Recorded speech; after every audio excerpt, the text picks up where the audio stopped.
Arahato Samma Sambuddhassa Namo Tassa Bhagavato Arahato Samma Sambuddhassa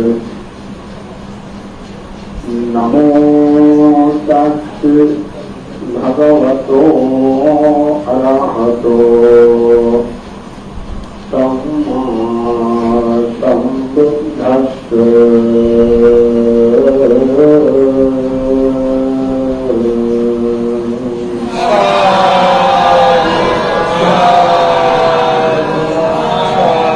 Shri Bhagavan Araham Tathagato Samma Sambuddhati গরিব শ্রদ্ধা ও প্রকৃতি অবগত শ্রী নিবেদন করছি, বন্দনা নিবেদন করছি তার আবিষ্কৃত সূর্যাখ্যাত মহান ধর্মকে, বন্দনা নিবেদন করছি তারই প্রশংসিত মহান ধর্ম, বন্দনা নিবেদন করছি আমার ধর্মপিতা আন্তর্জাতিক খ্যাতি সম্পন্ন বৌদ্ধপন্থী বহু গ্রন্থ প্রণেতা, বহু প্রতিষ্ঠান রক্ষক, একাধারে সাংগঠনিক প্রবন্ধের লেখক, গবেষক, অনুবাদক, বিনয়ী পণ্ডিত, প্রবক, অধ্যাপক, জগা এবং সমাজসেবী গুরুবার থেকে বন্দনা নিবেদন করছি বাংলাদেশ সংগ্রাম ভিক্ষু মহাসভার মহামান্য ত্রয়োদশ সংগ্রাম শাসন সুবান জ্ঞানবান অগ্র মহাপণ্ডিত সদ্ধর্ম জীবিকা পদক পূজনীয় ডক্টর জনশ্রী হাসদেবের থেকে বন্দনা নিবেদন করছি। কদমপুর ভিক্ষুকা শিক্ষক সাধনা কেন্দ্রের মহাপরিচালক প্রয়াস ভিক্ষু ঈশ্বরের থেকে অন্তরের অন্তঃস্থল হতে মন্ত্রীগণ শুভ আশীর্বাদ জানাচ্ছি। এই যেমন বেনুবন বৌদ্ধবিহারের সেজন্য বিহার অধিপতি ঐতিহ্যবাহী বাংলাদেশ সংগ্রাম ভিক্ষু মহাসভা, বাংলাদেশ সংগ্রাম ভিক্ষু মহামন্ডলের জন্মশিক্ষা পরিষদের সাধারণ সম্পাদক রাষ্ট্রপতি মহোদয়, আমার এই বিক্ষুব্ধ জীবনে সুখে দুঃখে দুঃখী আমার কল্যাণ মিত্র, মঙ্গলকারী লেখক, গবেষক, অনুবাদক, সাধক, জগৎ সাধক সুখের মহোদয়, এই বিহারের উপাধ্যক্ষ বিশ্বপাল ভিক্ষু মহোদয় সহ শ্রমণ সংঘ সাধক সাধিকাগণ, সৎকর্ম শ্রবণকারী উপাসক উপাসিকাগণ, অনলাইনে শ্রবণকারী উপাসক উপাসিকাগণ, যারা দান করেছেন, যারা সেবা শুশ্রূষা করছেন, যারা রান্না বান্না করছেন, এই 10 দিন ব্যাপী নিদর্শন ভবনের আয়োজক, বিহার পরিচালক কমিটি সহ গ্রামবাসী, সকল আমার বৌদ্ধ জনসাধারণ, ইসলাম জনসাধারণ, খ্রিস্টান জনসাধারণ, হিন্দু জনসাধারণ, অপরাপর ধর্ম বিশ্বাসী জনসাধারণ, ধর্ম অবিশ্বাসী জনসাধারণ সহ দেব নাগ পুণ্য যক্ষ বলতেন সকল সত্যবন্ধী জন্মান্তরী শান্তিতে পরিবারে দান করছি। এই পূর্ণ অনুমোদন করে প্রত্যেকেই সুখী হোক, দুঃখ থেকে মুক্ত হোক এই কামনা করছি। আপনারা প্রত্যেকেই 3 বার সাধুবাদ দিয়ে অনুমোদন করুন।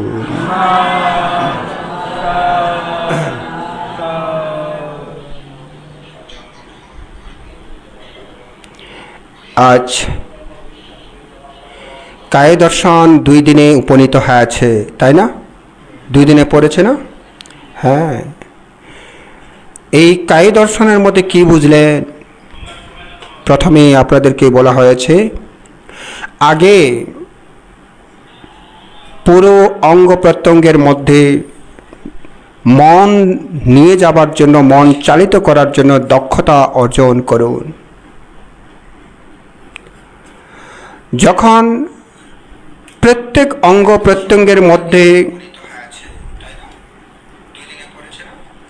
প্রত্যঙ্গের মধ্যে মন নিয়ে যাবার, মনকে কন্ট্রোল করার যখন শক্তি অর্জন হবে,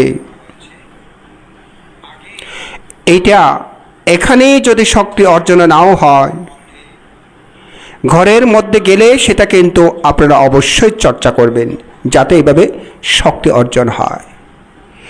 যখন শক্তি অর্জন হবে তখন প্রতিটি অঙ্গ প্রত্যঙ্গের মধ্যে অনুভূতিটা দেখবেন। অনুভূতি মানে বেদনা, অনুভূতি কেমন অনুভূতি হয় এইগুলোকে জানার জন্য প্রচেষ্টা করবেন। মাথার তালুতে কেমন অনুভূতি, কপালে কেমন অনুভূতি, চোখের গোলকে কেমন অনুভূতি, নাকের মধ্যে কেমন অনুভূতি, ঠোঁটের মধ্যে কেমন অনুভূতি, ঠিক গালের মধ্যে কেমন অনুভূতি, এই প্রত্যেক অঙ্গ প্রত্যঙ্গের মধ্যে অনুভূতিগুলো দেখুন। হয়তো বলবেন বান্তে প্রত্যেক জায়গাকে অনুভব করা যায়?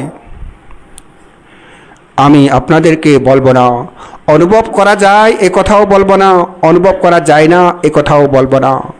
কেন? অনুভব করা না করা এটা আপনার ভাবনার শক্তির উপর নির্ভর করবে, আপনার একাগ্রতার উপর নির্ভর করবে। আপনি যখন একাগ্রতা হবে তখন দেখবেন প্রত্যেক কিছুর মধ্যে আপনি অনুভব করছেন। খুব খেয়াল রাখবেন এখনও আগে আপনাদেরকে আনাপান দেওয়া হয়েছে শুধু রূপকে কেন্দ্র করে, শুধু দেহকে কেন্দ্র করে, এখনও দেহের বাইরে নয়। তবে এখন দেহের বাইরে না হলেও কিন্তু নাম রূপের মধ্যে চলে আসছে। আগে শুধু রূপ তাতেই ছিল, বুঝছেন? খুব খেয়াল করুন, আগে শুধু রূপ তাতেই ছিল। তার মানে নিঃশ্বাস প্রশ্বাস হচ্ছে রূপ। কেন? কারণটা হচ্ছে এটা রূপের অংশ। হ্যাঁ, রূপের অংশ এই কারণেই। আবার যখন পুরো অঙ্গ প্রত্যঙ্গের মধ্যে যখন আপনি মনকে চালিত করবেন তখনও কিন্তু রূপ। আর যখন আপনি অনুভূতিকে প্রাধান্য দিয়ে শুরু করলেন ভাবনা, তখন কিন্তু নাম এসে গেল। কেমন? তখন কি এসে গেল? নাম এসে গেল। রূপ এই দেহ, অপর দেহ, আজ্জাত্তাংবা বাহিদ্দাওয়া কায়ে কায়ানুপাস্যি বিহারাতি। নিজেকে এবং অপরকে, বাহ্যিক এবং ভিতরে কায়ের কায় অনুদর্শন করা, এই রূপ। হ্যাঁ, যেগুলো পরিবর্তন হয় সবগুলো হচ্ছে রূপ। যেগুলো বিপরিণাম হয় সবগুলো হচ্ছে কি? রূপ। পরিবর্তন হচ্ছে, বিপরিণাম হচ্ছে রূপ। বিরূপাতীতি রূপাং, যা বিরূপ আকার ধারণ করে সেটাই হচ্ছে রূপ। বিরূপ আকার ধারণ করে। কি বিরূপ আকার ধারণ করে? দেখুন, যখন এই ছোট্ট থাকে তখন এক ধরনের, আপনাদেরকে দেখুন চেহারাটা বৃদ্ধত্বে পরিণত হয়েছে, তাই না? আমাকে দেখুন একটু বয়স্কর বৃদ্ধত্বে পরিণত হয়েছে, তাই না? যারা এখনো কৈশোর তাদের বৃদ্ধত্ব নয়, তারা এখন সবুজ।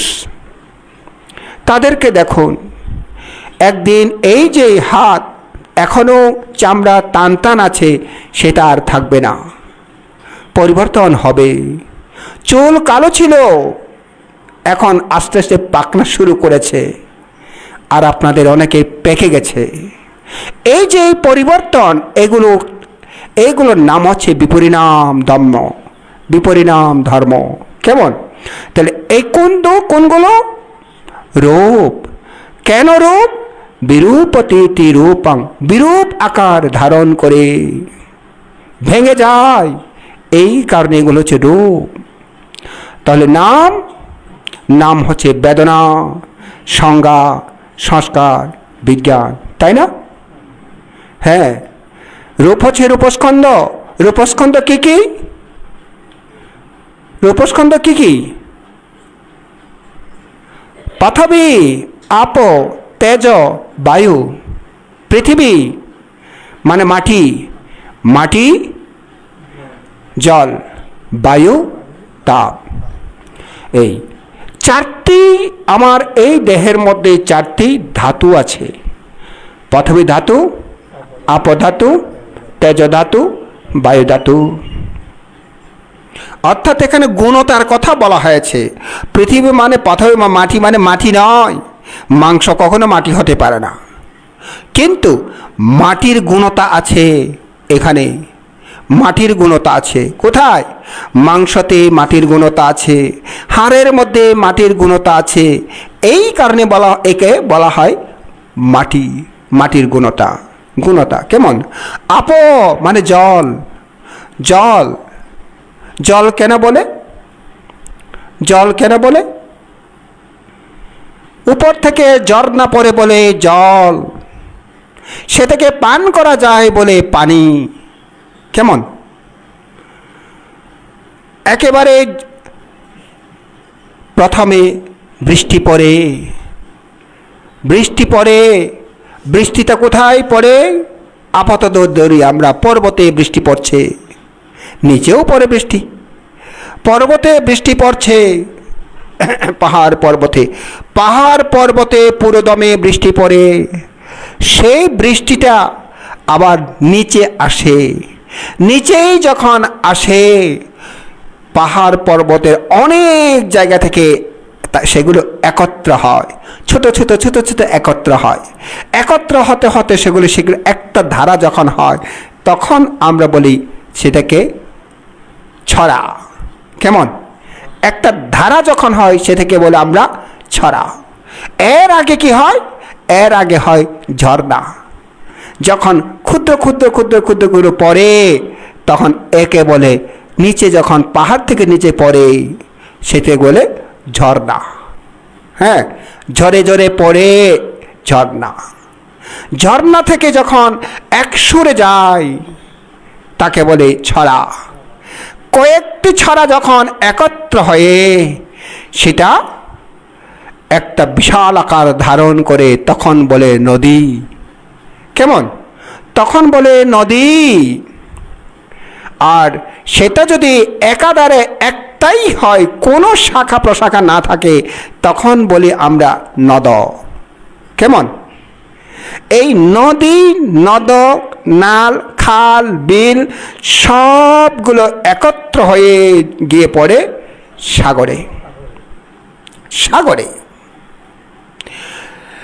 ঠিক এইভাবে জল, একেবারে ওই জল, এইগুলো পান করার, সব জল যদি ঠিক করা হয়, পরিষ্কার করা হয়, পান করার উপযুক্ত হয়, তাই পানি। হ্যাঁ, পান করে বলে পানি। ঝর্ণাধারার প্রবাহিত হয় বলে জল। তাহলে এই জলটা কি হয়? জলের অপর নাম হচ্ছে সংশক্তি। সংশক্তি, সংশক্তি বড় কঠিন না বাংলা শব্দ, কিন্তু অনেক কঠিন। সংশক্তি মানে কি? আবদ্ধতা, আবদ্ধ, বদ্ধ করে রাখে। হ্যাঁ, জড়িয়ে রাখে। কোনটাকে জড়িয়ে রাখে? মাংসকে জড়িয়ে রাখে। মাংসের মধ্যে যদি জলের অংশ না থাকে, মাংস খসে পড়বে। বুঝছেন তো? যদি জলের অংশ না থাকে, মাংস খসে পড়বে, থাকবে না। হ্যাঁ, জল যখন শুকে যায়, শীতকালে যখন আর্দ্রতা থাকে না, এই জলীয় বাষ্প থাকে না, শুকনো বাষ্প আসে কোত্থেকে? হিমালয় পর্বতে বাধা খেয়ে যখন উল্টো দিকে আসে, উত্তরালি বাতাস, যেটা বাসবে সেটা শরীরের মধ্যে ফেটে যায়, তাই না? কেন ফাটে? এটা শুকনো বাতাস বলে। মানে কি বলবো, জল নাই আর কি, হ্যাঁ, জলহীন বাতাস বলে। শরীরের মধ্যে লাগলে ফেটে যায়। এখন মানুষ বলবে কোথায় বানতে, আমাদের তো ফাটে না, এটা বলবে। এখন তো না ফাটানোর জন্য সব সময় কি ক্রিম টিম এই সেই আমরা লাগাই, এতে ফাটার সুযোগ নাই।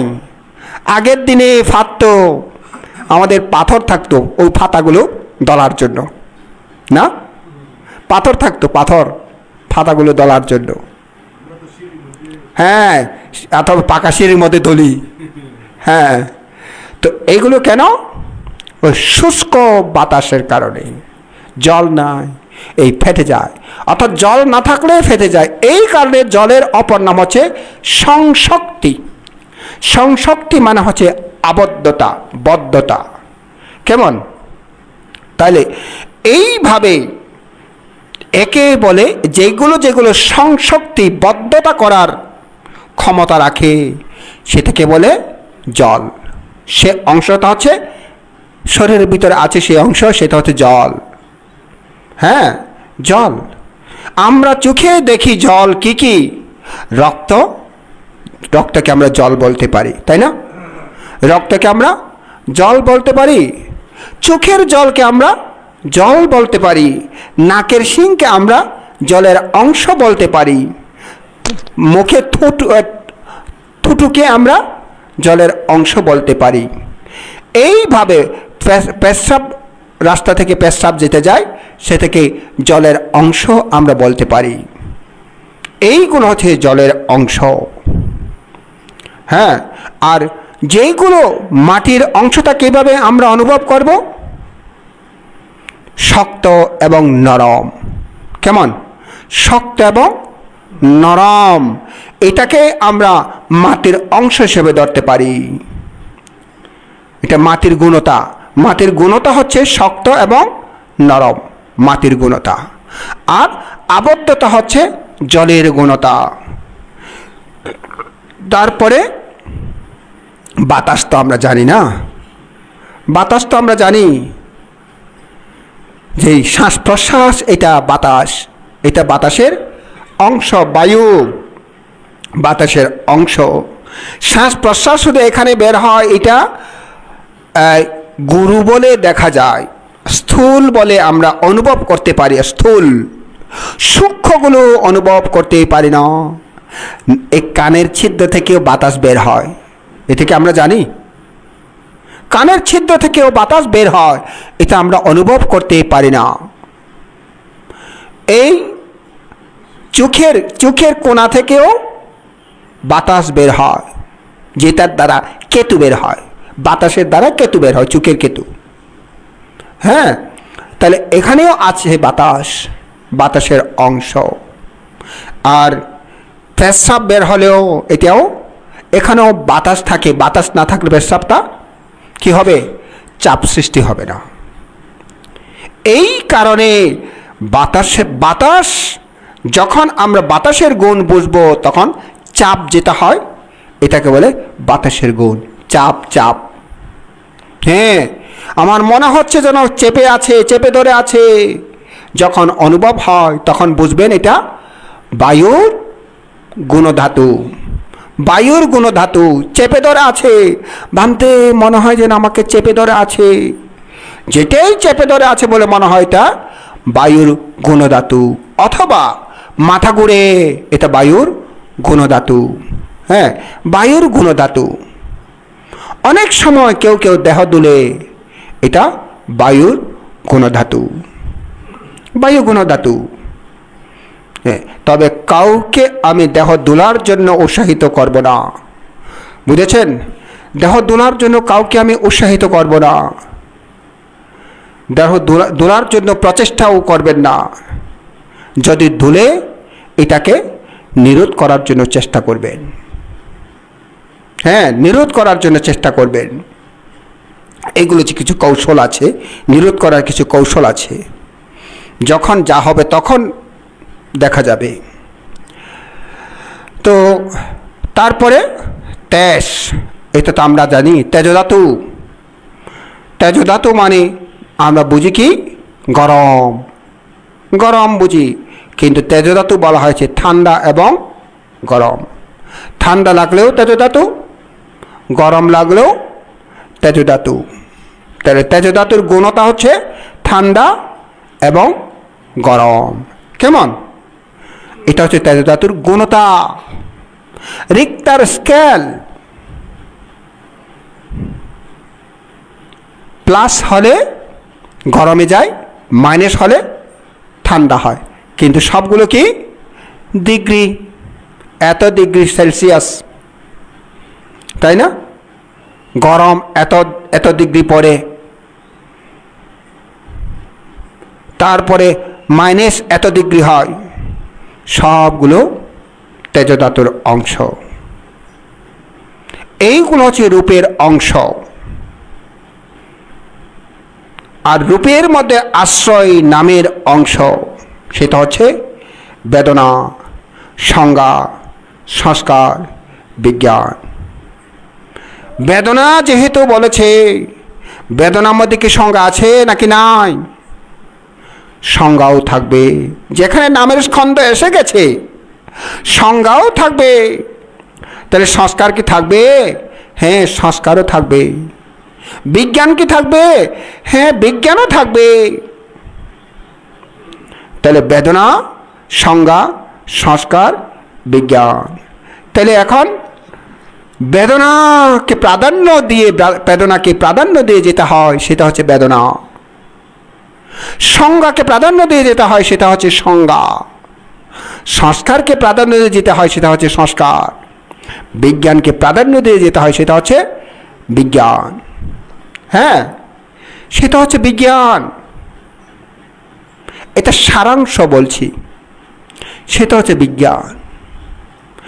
এই রূপে বেদনার মধ্যেও সংজ্ঞা, সংস্কার, বিজ্ঞান আছে। এগুলো ভাগ করা অসম্ভব কঠিন। বুদ্ধ ভাগ করে দেখিয়ে পেরেছেন, আমাদের দ্বারা সম্ভব নয় ভাগ করা। ক্ষণিক পরিবর্তনশীলতা। বেদনা মানে অনুভূতি,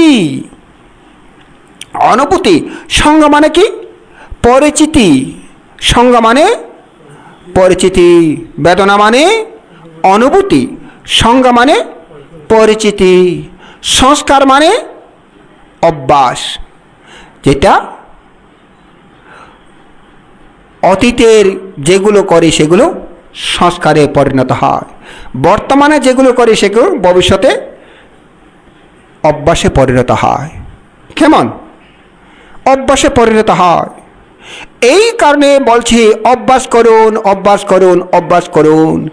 আগের ঘরের অভ্যাস ত্যাগ করুন, ভাবনার অভ্যাস তৈরি করুন। ঘরের সংস্কার ত্যাগ করুন, ভাবনার সংস্কার তৈরি করুন। বারবার বারবার বলি কেন? এই সংস্কার তৈরি করার জন্য। এটা হচ্ছে সংস্কার। সংস্কারটা অনেকটা কর্ম, কর্ম। এখনই কর্ম, ভবিষ্যতে সংস্কার। হ্যাঁ, অতীতের কর্ম, বর্তমানে সংস্কার। তাহলে বিজ্ঞান, বিজ্ঞান তো হচ্ছে চিত্ত, মন বলা যায়। কেমন? মন, চিত্ত, এগুলো হচ্ছে বিজ্ঞান। তাহলে কি বেদনা, সংজ্ঞা, সংস্কার কি মন নয়? হ্যাঁ, এগুলো মনের অংশ, এগুলো মনের অংশ। তাহলে এইগুলো কেন আলাদা? বিজ্ঞান, মন, চিত্ত একই শব্দ, এটা একীভূত। বিজ্ঞানও বলে, মনও বলে, চিত্তও বলে। তাহলে বেদনা, সংজ্ঞা, সংস্কারটা কি? এটা হচ্ছে চেতনা। এটা হচ্ছে কি? চেতনা, যাকে বলে চৈতসিক, চেতনার প্রবাহ চৈতসিক বলে। কেমন? তাহলে এখন বেদনা, সংজ্ঞা, সংস্কার তা হচ্ছে চৈতসিক। কেমন? মনে রাখবেন, ঠিক আছে? মনে রাখবেন কি কি? বেদনা, সংজ্ঞা, সংস্কার হচ্ছে চৈতসিক, আর বিজ্ঞান হচ্ছে চিত্ত। বিজ্ঞান হচ্ছে কি? চিত্ত। বেদনা, সংজ্ঞা, সংস্কার হচ্ছে কি? চৈতসিক, আর বিজ্ঞান হচ্ছে চিত্ত। এই কারণে বিজ্ঞান এককভাবে বেদনা, সংজ্ঞা, সংস্কার ছাড়া বিজ্ঞান এককভাবে গঠন করার ক্ষমতা রাখে, কিন্তু বেদনা, সংজ্ঞা, সংস্কারগুলো বিজ্ঞান ছাড়া পারে না। হ্যাঁ, বিজ্ঞান ছাড়া পারে না, অর্থাৎ চিত্ত ছাড়া চৈতসিক হয় না। চৈতসিক ছাড়া চিত্ত একাই হতে পারে, একাই গঠন করতে পারে। কেন এই কথাগুলো বলছি? এই অনুভব করা থেকে এই কথাগুলো বলছি। অনুভব করা থেকে বেদনা। কি কি অনুভব হয়? কি কি অনুভব হয়? অনুভব করতে পেরেছেন কিছু? আপনারা কিছু অনুভব করতে পেরেছেন? অনুভব করেছেন? বুদ্ধিদত্ত বাবু কিছু অনুভব করেছেন? হ্যাঁ হ্যাঁ, কিরকম অনুভব করেছেন?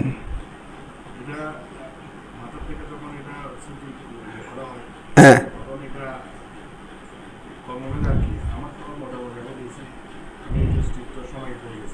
আচ্ছা, হ্যাঁ, না, কিরকম অনুভব হয়েছে আপনার? মনে করেন কিছু কিছু ক্ষেত্রে ঠান্ডা ঠান্ডা লাগে, কিছু ক্ষেত্রে গরম গরম লাগে, কিছু ক্ষেত্রে চাপ চাপ লাগে, কিছু ক্ষেত্রে আবার কাঁপছে কাঁপছে লাগে, কিছু ক্ষেত্রে আবার টান টান লাগছে, কিছু কিছু ক্ষেত্রে আবার ব্যথা ব্যথা লাগে, কিছু কিছু ক্ষেত্রে কিছু নাই লাগে। হ্যাঁ, তো এই নাক দিয়ে পানি পড়ে, চোখ দিয়ে পানি পড়ে, তখন আপনার অনুভূতিটা কেমন? নাক দিয়ে পানি পড়ে, তখন এখানে পড়লে চুলকায়, এদিকে পড়লে চুলকায়। হ্যাঁ, তো তখন কেমন লাগে? এটা একটা অনুভূতি। যখন এটা না চুলকালেও যখন বের হয়, এটা একটা আলাদা একটা অনুভূতি হয়। হ্যাঁ, প্রথমে বের হলে গরম, এরপরে ঠান্ডা হয়ে যায়।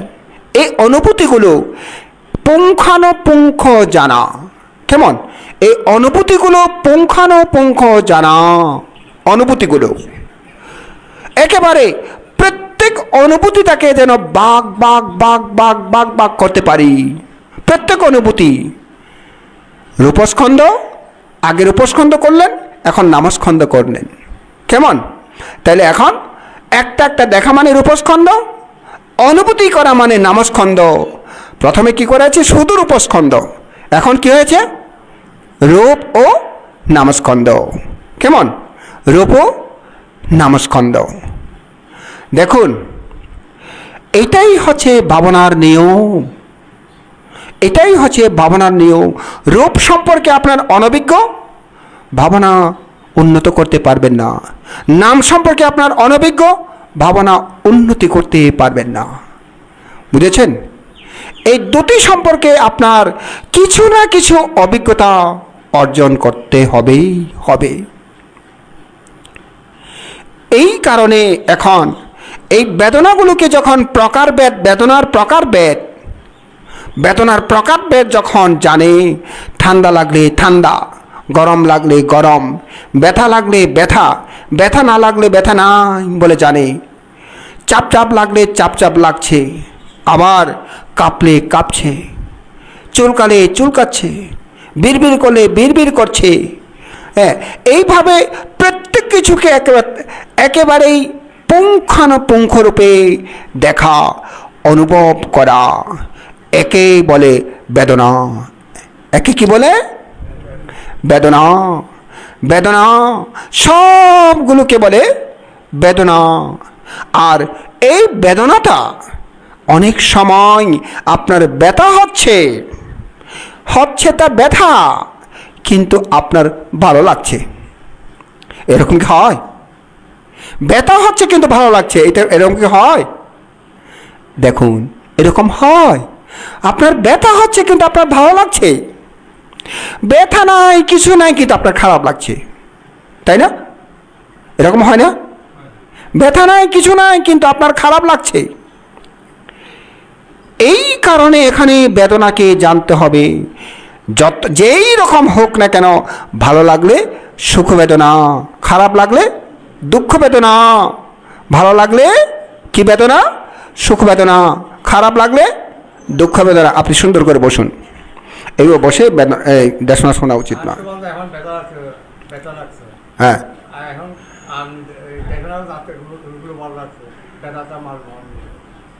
হ্যাঁ, আচ্ছা, হ্যাঁ, হ্যাঁ, হ্যাঁ, হ্যাঁ, ব্যথাটা মালুম হচ্ছে না, এটা আলাদা কথা। একটা মালুম হচ্ছে না জানলে, আপনাকে জানলে বিদ্যা, না জানলে অবিদ্যা। তাহলে আপনাকে কি করতে হবে? মালুম হচ্ছে না এটাকেও জানতে হবে। কেমন? মালুম হচ্ছে না এটাকেও জানতে হবে। যদি না জানেন, অবিদ্যায় পর্যবসিত হবে। তাহলে ঠিক এভাবে এখন যেরকম হোক না কেন, ভালো লাগলে সুখ বেদনা, খারাপ লাগলে দুঃখ বেদনা। এর আগে কিন্তু সুখ বেদনা, দুঃখ বেদনার আগে আপনাকে প্রকারভেদটা দেখতে হবে। হ্যাঁ, কেমন লাগছে ব্যথা, বেদনাটা কেমন লাগছে, অনুভূতিটা কেমন লাগছে, সেটা আপনাকে পুঙ্খানুপুঙ্খ জানতে হবে। জানার পরেই আপনি চিন্তা করবেন, এটা সুখ বেদনা নাকি দুঃখ বেদনা নাকি উপেক্ষা বেদনা। আপনাকে চিন্তা করতে হবে, এটা সুখ বেদনা নাকি দুঃখ বেদনা নাকি উপেক্ষা বেদনা। আপনাকে এগুলো চিন্তা করতে হবে। এইগুলো চিন্তা করার পরেই আরেকটু চিন্তা করতে পারেন, এটা কি মানসিকভাবে হচ্ছে নাকি বাহ্যিকভাবে হচ্ছে। মন ছাড়া তো কিছু হয় না, সবগুলো মন লাগে। মন না থাকলে কোনো অনুভূতি নাই, থাকে না। মরার কোনো অনুভূতি নাই, মরার কোনো অনুভূতি নাই। যত অনুভূতি জ্যান্ত মানুষেরা, না জ্যান্ত প্রাণীরা যত অনুভূতি। তাহলে এখানে আবার মনের বিষয় আসছে কেন? আবার আলাদা করে মনের বিষয় আসার প্রয়োজন কি? আসার প্রয়োজন হচ্ছে, যখন আমার ব্যথা লাগে তখন রূপকে কেন্দ্র করে ব্যথা লাগে, তাই না? রূপকে কেন্দ্র করে ব্যথা লাগে, যদি বা মন জানে, কিন্তু রূপকে কেন্দ্র করে। যখন চোখ চুলকায় তখনও রূপকে কেন্দ্র করে। নাকের শিং বের হয়, খারাপ লাগে, সেটাও রূপকে কেন্দ্র করে। সবগুলো রূপকে কেন্দ্র করে। যেগুলো রূপকে কেন্দ্র করে হয়, সেটাকে আমরা সুখ বেদনা বলতে পারি, দুঃখ বেদনা বলতে পারি, অথবা ভালোও লাগেনি খারাপও লাগেনি উপেক্ষা বেদনা বলতে পারি। কেমন?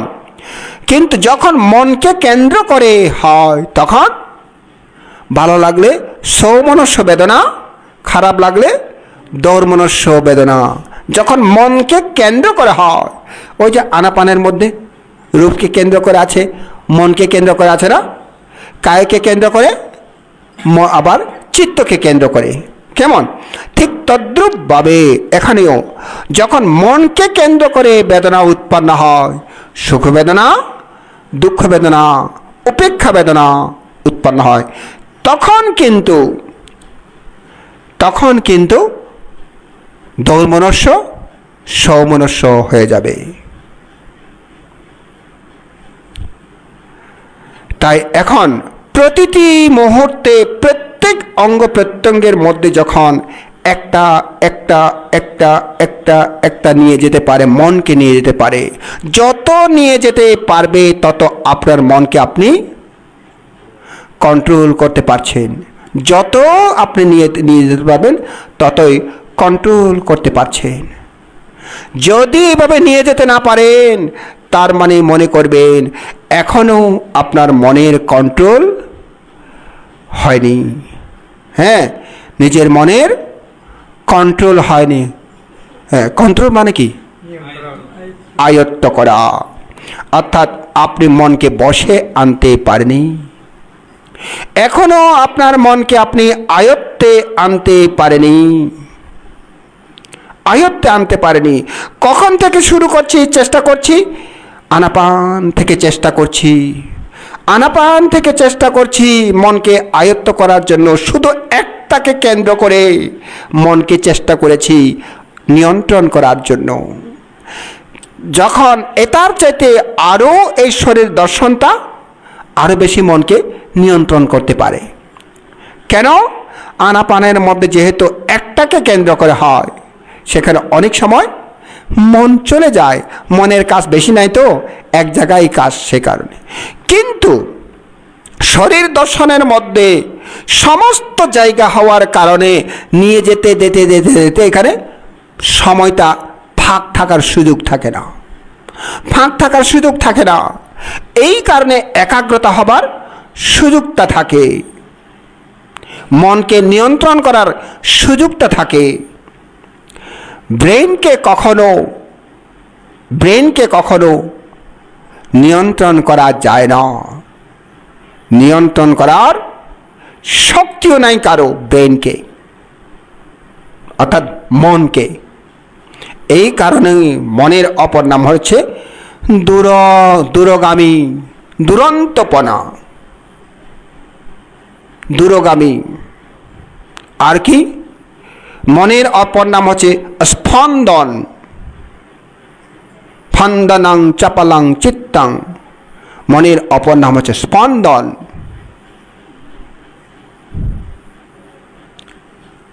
মনের অপর নাম দূরগামী, দুরন্তপনা, মনের অপর নাম স্পন্দন। বড়ই চঞ্চল, এটাকে ধরা যায় না। কেন ধরা যায় না? যেহেতু এখানে রূপ নাই, অরূপ। এখানে রূপ নাই, রূপ থাকলে ধরতে পারতাম, রূপ না থাকার কারণে ধরা সম্ভব হচ্ছে না। এখন বলবেন বানতে বাতাসে তো রূপ নাই, বাতাসকে কেমন করে ধরেন? না, বাতাস রূপ নাই কিন্তু পদার্থ, তাই না? বাতাস রূপ নাই বটে কিন্তু পদার্থ, তাই না সুদত্ত বাবু? বাতাস পদার্থ। কেন পদার্থ? বাতাসে ওজন আছে এই কারণে, আয়তন আছে এই কারণে। ওজন আছে, আয়তন আছে, এই কারণে বাতাস পদার্থ। আর মন তো অপদার্থ, পদার্থ নাই, অপদার্থ। যদিও বা আমরা কি বলি, কোনো মানুষ কথা না শুনলে দুষ্ট হলে বলে এই অপদার্থ কোথাকার, এই কথা বলি না। মানে তোমার মানুষের কিছু নাই, দেখার কিছু নাই, তোমাকে অপদার্থ।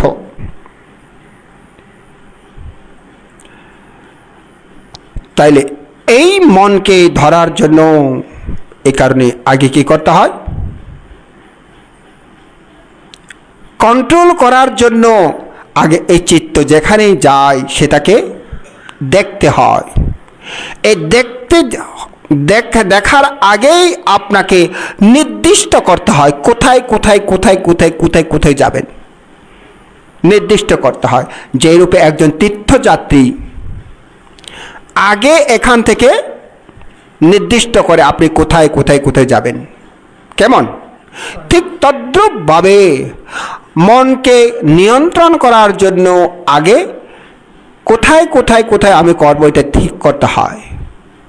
এই ঠিক যখন করি, এখানে এখানে এখানে এখানে এখানে এখানে এখানে যখন করি, বারবার বারবার বারবার বারবার এখানে এখানে করি, করতে করতে করতে করতে করতে এখন আমি যেখানে নিয়ে যাই সেখানেই মন হয়ে যায়, যেখানেই মন নিয়ে যায় সেখানেই যেতে বাধ্য হয়, যেদিকে নিয়ে যায় সেদিকে নিয়ে যেতে বাধ্য, সে তাকে যেতে বাধ্য হয়।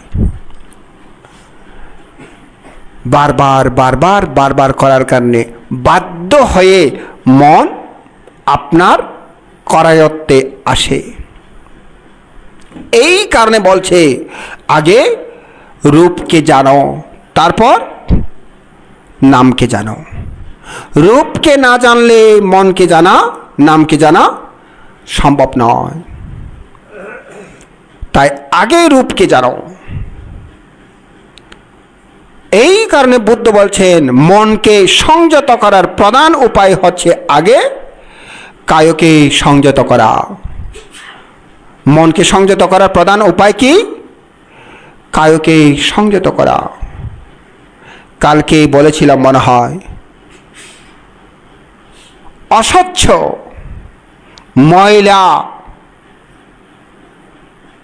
ময়লার মধ্যে, অস্বচ্ছের মধ্যে মন কখনো পরিষ্কার হয় না। এই কারণে ভাবনাকারী নিজেকে পরিষ্কার পরিচ্ছন্ন রাখতে হয়। ঠিক তদ্রূপভাবে শরীর যদি স্থির না হয়, রূপ যদি স্থির না হয়, মনও স্থির করা সম্ভব নয়। আগে শরীরকে স্থির করতে হয়। তাই একটু আগে বললাম, যদি দুলে সেটাকে নিরোধ করার জন্য চেষ্টা করতে হয়, একেবারে স্থির থাকতে হয়। কার মতো? বুদ্ধরূপাং সাকালাং সদা, বুদ্ধরূপের মতো। বুদ্ধ যে রূপ নিশ্চল করে বসে আছেন, আপনাকেও এভাবে নিশ্চল করে বসে থাকতে হবে। হ্যাঁ, আপনাকেও নিশ্চল করে বসে থাকতে হবে বুদ্ধরূপের মতো। কারণ নিশ্চল রূপে বসে থাকলে আপনি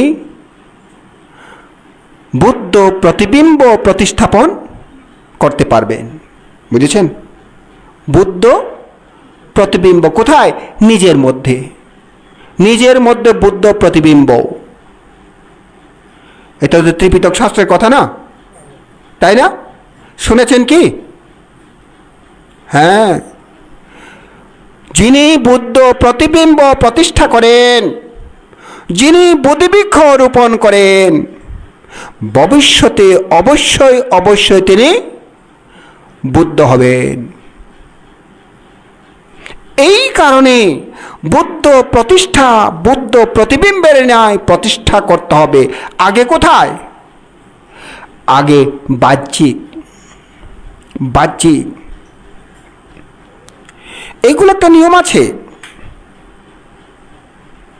যখন নিরোধ সমাপত্তিতে যাবে তখন আগে কায় নিরোধ ভাবনা করতে হয়, তারপর চিত্ত নিরোধ ভাবনা করতে হয়। বুঝেছেন? আগে কায় নিরোধ, তারপরে চিত্ত নিরোধ। দেখেন, আবার যখন নিরোধ সমাপত্তি থেকে উঠবে তখন আগে চিত্তকে উৎপন্ন করতে হয়, চিত্তকে উৎপন্ন করতে হয়, তারপরে কায়কে উৎপন্ন করতে হয়। খুব ভাবেন, বিচার করেন কিভাবে এই ভাবনাটা সামনের দিকে অগ্রসর হতে হয়। তাহলে কায় যখন স্থির হয়ে যায়, এই কারণে বুদ্ধ বলছেন উজুং কায়ং পানিধায়া, উজুং কায়ং পানিধায়া। আগে শরীরকে সোজা করো, সোজা করে বসো। উজুং কায়ং পানিধায়া। কেন বুদ্ধ এই কথা বলতে হলো? কারণ শরীর বেঁকা থাকলে মনও বেঁকা থাকে। শরীর যদি কাচরা থাকে মনও কাচরা থাকে। শরীর যদি অপরিষ্কার থাকে মনও অপরিষ্কার থাকে। এই কারণে আগে শরীরকে স্থির করতে হয়। তাই বুদ্ধ বলছেন শরীরকে স্থির করতে হয় আগে। এই শরীরের অংশটা কি কি? তাই বুদ্ধ বলছেন চাক্ষুং কি চাক্ষু না সংবরো সাধু, সাধু সোতে না সংবরো, গানে না সংবরো সাধু, সাধু সাধু জিহ্বায়া সংবরো। চাক্ষু না সংবরো সাধু, সাধু সোতে না সংবরো, ঘানেন সংবরো সাধু সাধু জিহ্বায়া সংবরো। তারপরেই বলছে কায়েন সংবরো সাধু সাধু বাচায়া সংবরো। মনসা সংবতো সাধু সব দুঃখাপমোচ্ছতি।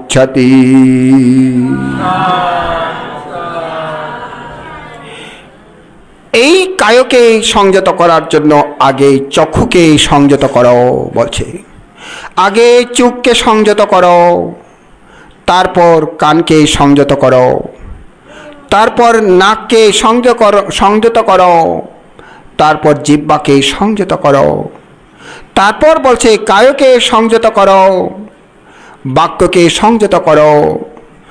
মন সংযত হলে সবগুলো সংযত হতে বাধ্য। দেখেন, ঠিক এই কারণে শরীর স্থির করে রাখতে হয়। একটার সাথে একটা মিলে কিনে দেখেন, বুদ্ধের কথাগুলো এইভাবে, প্রত্যেক কথা একটার সাথে একটা মিল থাকবেই থাকবে, মিল খাবে। আর এই কারণে বলছে সকল সময় কল্যাণ মিত্রের সাথে মিশো, অকল্যাণ মিত্রের সাথে মিশো না। কল্যাণ মিত্র কারা? জ্ঞানী ব্যক্তিরাই কল্যাণ মিত্র, অজ্ঞানী ব্যক্তিরা কল্যাণ মিত্র নয়। তাই বলছে অসেবনা চ বালানাং পণ্ডিতানাং চ সেবনা পূজা চ পূজনীয়ানাং এতাং মঙ্গলমুত্তমং। অজ্ঞানী ব্যক্তির সাথে উঠা বসা করো না, জ্ঞানী ব্যক্তির সাথে উঠা বসা করো। পূজনীয় ব্যক্তিকে পূজা করো, অপূজনীয় ব্যক্তিকে নয়, পূজনীয় ব্যক্তিকে পূজা করো, এটাই উত্তম মঙ্গল। প্রত্যেক কথা দেখেন, ওখান থেকে এতটুক পর্যন্ত সবগুলো মিল আছে না? ঠিক বুদ্ধের কথাগুলো এইভাবে একটার সাথে একটা, একটার সাথে একটা মিল খাবে, আপনি যেদিকেই যান না কেন। তাই বুদ্ধ বলছেন দক্ষ মালাকার যেমন উত্তম উত্তম পুষ্প দিয়ে মালা তৈরি করে। কি কি পুষ্প? চামালি, চাপালি, রজনীগন্ধা, হ্যাঁ রজনীগন্ধা, গোলাপ ফুল, ভালো ভালো উত্তম উত্তম গুলো যখন একটি মালায় গাঁথিত হয়, আপনি কোন ফুলটি ধরবেন? রজনীগন্ধা ধরবেন, নাকি আপনি গোলাপ ফুল ধরবেন, নাকি আপনি মালতী ফুল ধরবেন, নাকি আপনি চাপালি ধরবেন? আচ্ছা, কোনটা ধরে তুলবেন বলুন তো? আপনি গোলাপ ফুল ধরে তুললেন, বাকিগুলো উঠবে নাকি উঠবে না? হ্যাঁ, সবগুলাই উঠে আসবে। কেন? সবগুলো তো মালাই গাঁথা, একটা মালাই গাঁথা, তাই না? হ্যাঁ, এই কারণে বলছে ঠিক তদ্রূপ ভাবে বুদ্ধের ধর্ম যেখান থেকে তুলুক না কেন, যেখান থেকে ধরুক না কেন, 84,000 ধর্মস্কন্ধ উঠে আসবে। এটাও মালা গাঁথার মতো, এই কারণে এর নাম সূত্র। হ্যাঁ, এই কারণে তার নাম সূত্র। সুতোর মধ্যে মালা যেরূপ গাঁথে, তদ্রূপভাবে বুদ্ধের ধর্ম সকল কিছু সূত্রের মধ্যে গাঁথানো হয়েছে। এই কারণে বলছে এর নাম সূত্র। যেখান থেকে তুলুক না কেন 84,000 ধর্মস্কন্ধ আসবেই আসবে। এইভাবে যদি খাপ না খায়, মনে করবেন এটাই ধর্ম নয়, এটা বুদ্ধের ধর্ম নয়। তাই আগে স্থির হও, আগে স্থির হও, শরীর আগে স্থির হও। এমন ভাবে থাকবেন যেন বিন্দু পরিমাণ নড়াচড়া না হয়। নিজেকে অনুভব করো, মাঝে মধ্যে এদিকে দেখুন, আমি নড়ছি কি নড়ছি না, একেবারে স্থির তো আছি, তো স্থির আছি তো, এইভাবে নিজে নিজে অনুভব করবেন, অনুভব করবেন। নিজে নিজে যখন অনুভব করে যদি স্থির থাকে আপনার কি হবে? ভালো লাগবে। কেন? আমি নিজেকে স্থির রাখতে চাই, এই কারণে, বুঝেছেন? আমি নিজেকে স্থির রাখতে চাই, আমি যেরকম রাখতে চেয়েছি সেরকম হচ্ছে। যখন মনের মধ্যে উৎপন্ন হয় তখন ভালো লাগে, তাই না? তখন ভালো লাগে। এই ভালো লাগাটা কি বেদনা? সুখ বেদনা। এই ভালো লাগাটা সুখ বেদনা। আমি শরীরটাকে সোজা রাখতে চাচ্ছি, বারে বারে শরীরটা বেঁকা হয়ে যায়। আরে বাবা, আমি তো সোজা রাখতে চাই, তারপরে বেঁকা হচ্ছে কেন? মনের মধ্যে দুঃখ উৎপন্ন হয়েছে। কাকে কেন্দ্র করে? কায়কে কেন্দ্র করে উৎপন্ন হয়েছে। তখন কি? দুঃখ বেদনা, দুঃখ বেদনা। এখন মাঝে মধ্যে বেঁকা আছে নাকি সোজা আছে এদিকে খেয়াল নাই, বেঁকা সোজা খেয়াল নাই। এই কারণে ভালো মাথার মধ্যে নাই, খারাপও মাথার মধ্যে নাই। হয় কি হয় না? ভালো চিন্তা নাই, খারাপও চিন্তা নাই, কিছু নাই। কেমন? এটা হচ্ছে উপেক্ষা বেদনা। কি বেদনা? উপেক্ষা বেদনা। কি যুক্ত উপেক্ষা বেদনা? এটা এটা অবিদ্যাযুক্ত উপেক্ষা বেদনা। কি যুক্ত উপেক্ষা বেদনা?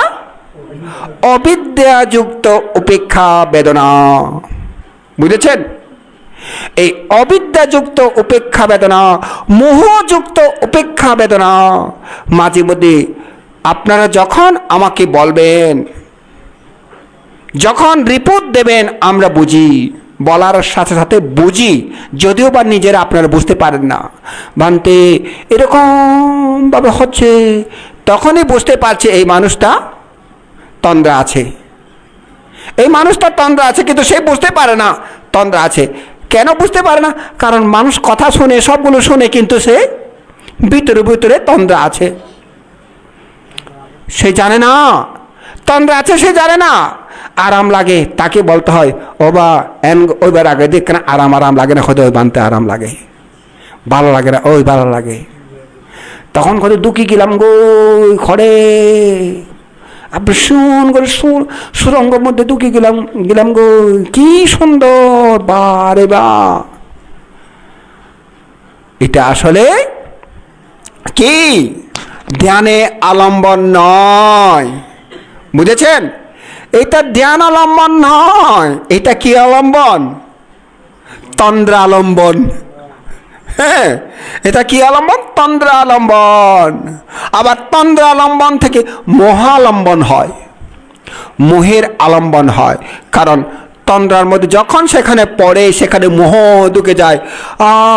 ভালো লাগে, ভালো লাগে, ভালো লাগে, কি সুন্দর লাগে, কি সুন্দর। পানির ভিতরে এত সুন্দর হতে পারে, সাগরের ভিতরে আছি কিন্তু আমি শ্বাস নিঃশ্বাস টানতে পারছি, বাহ।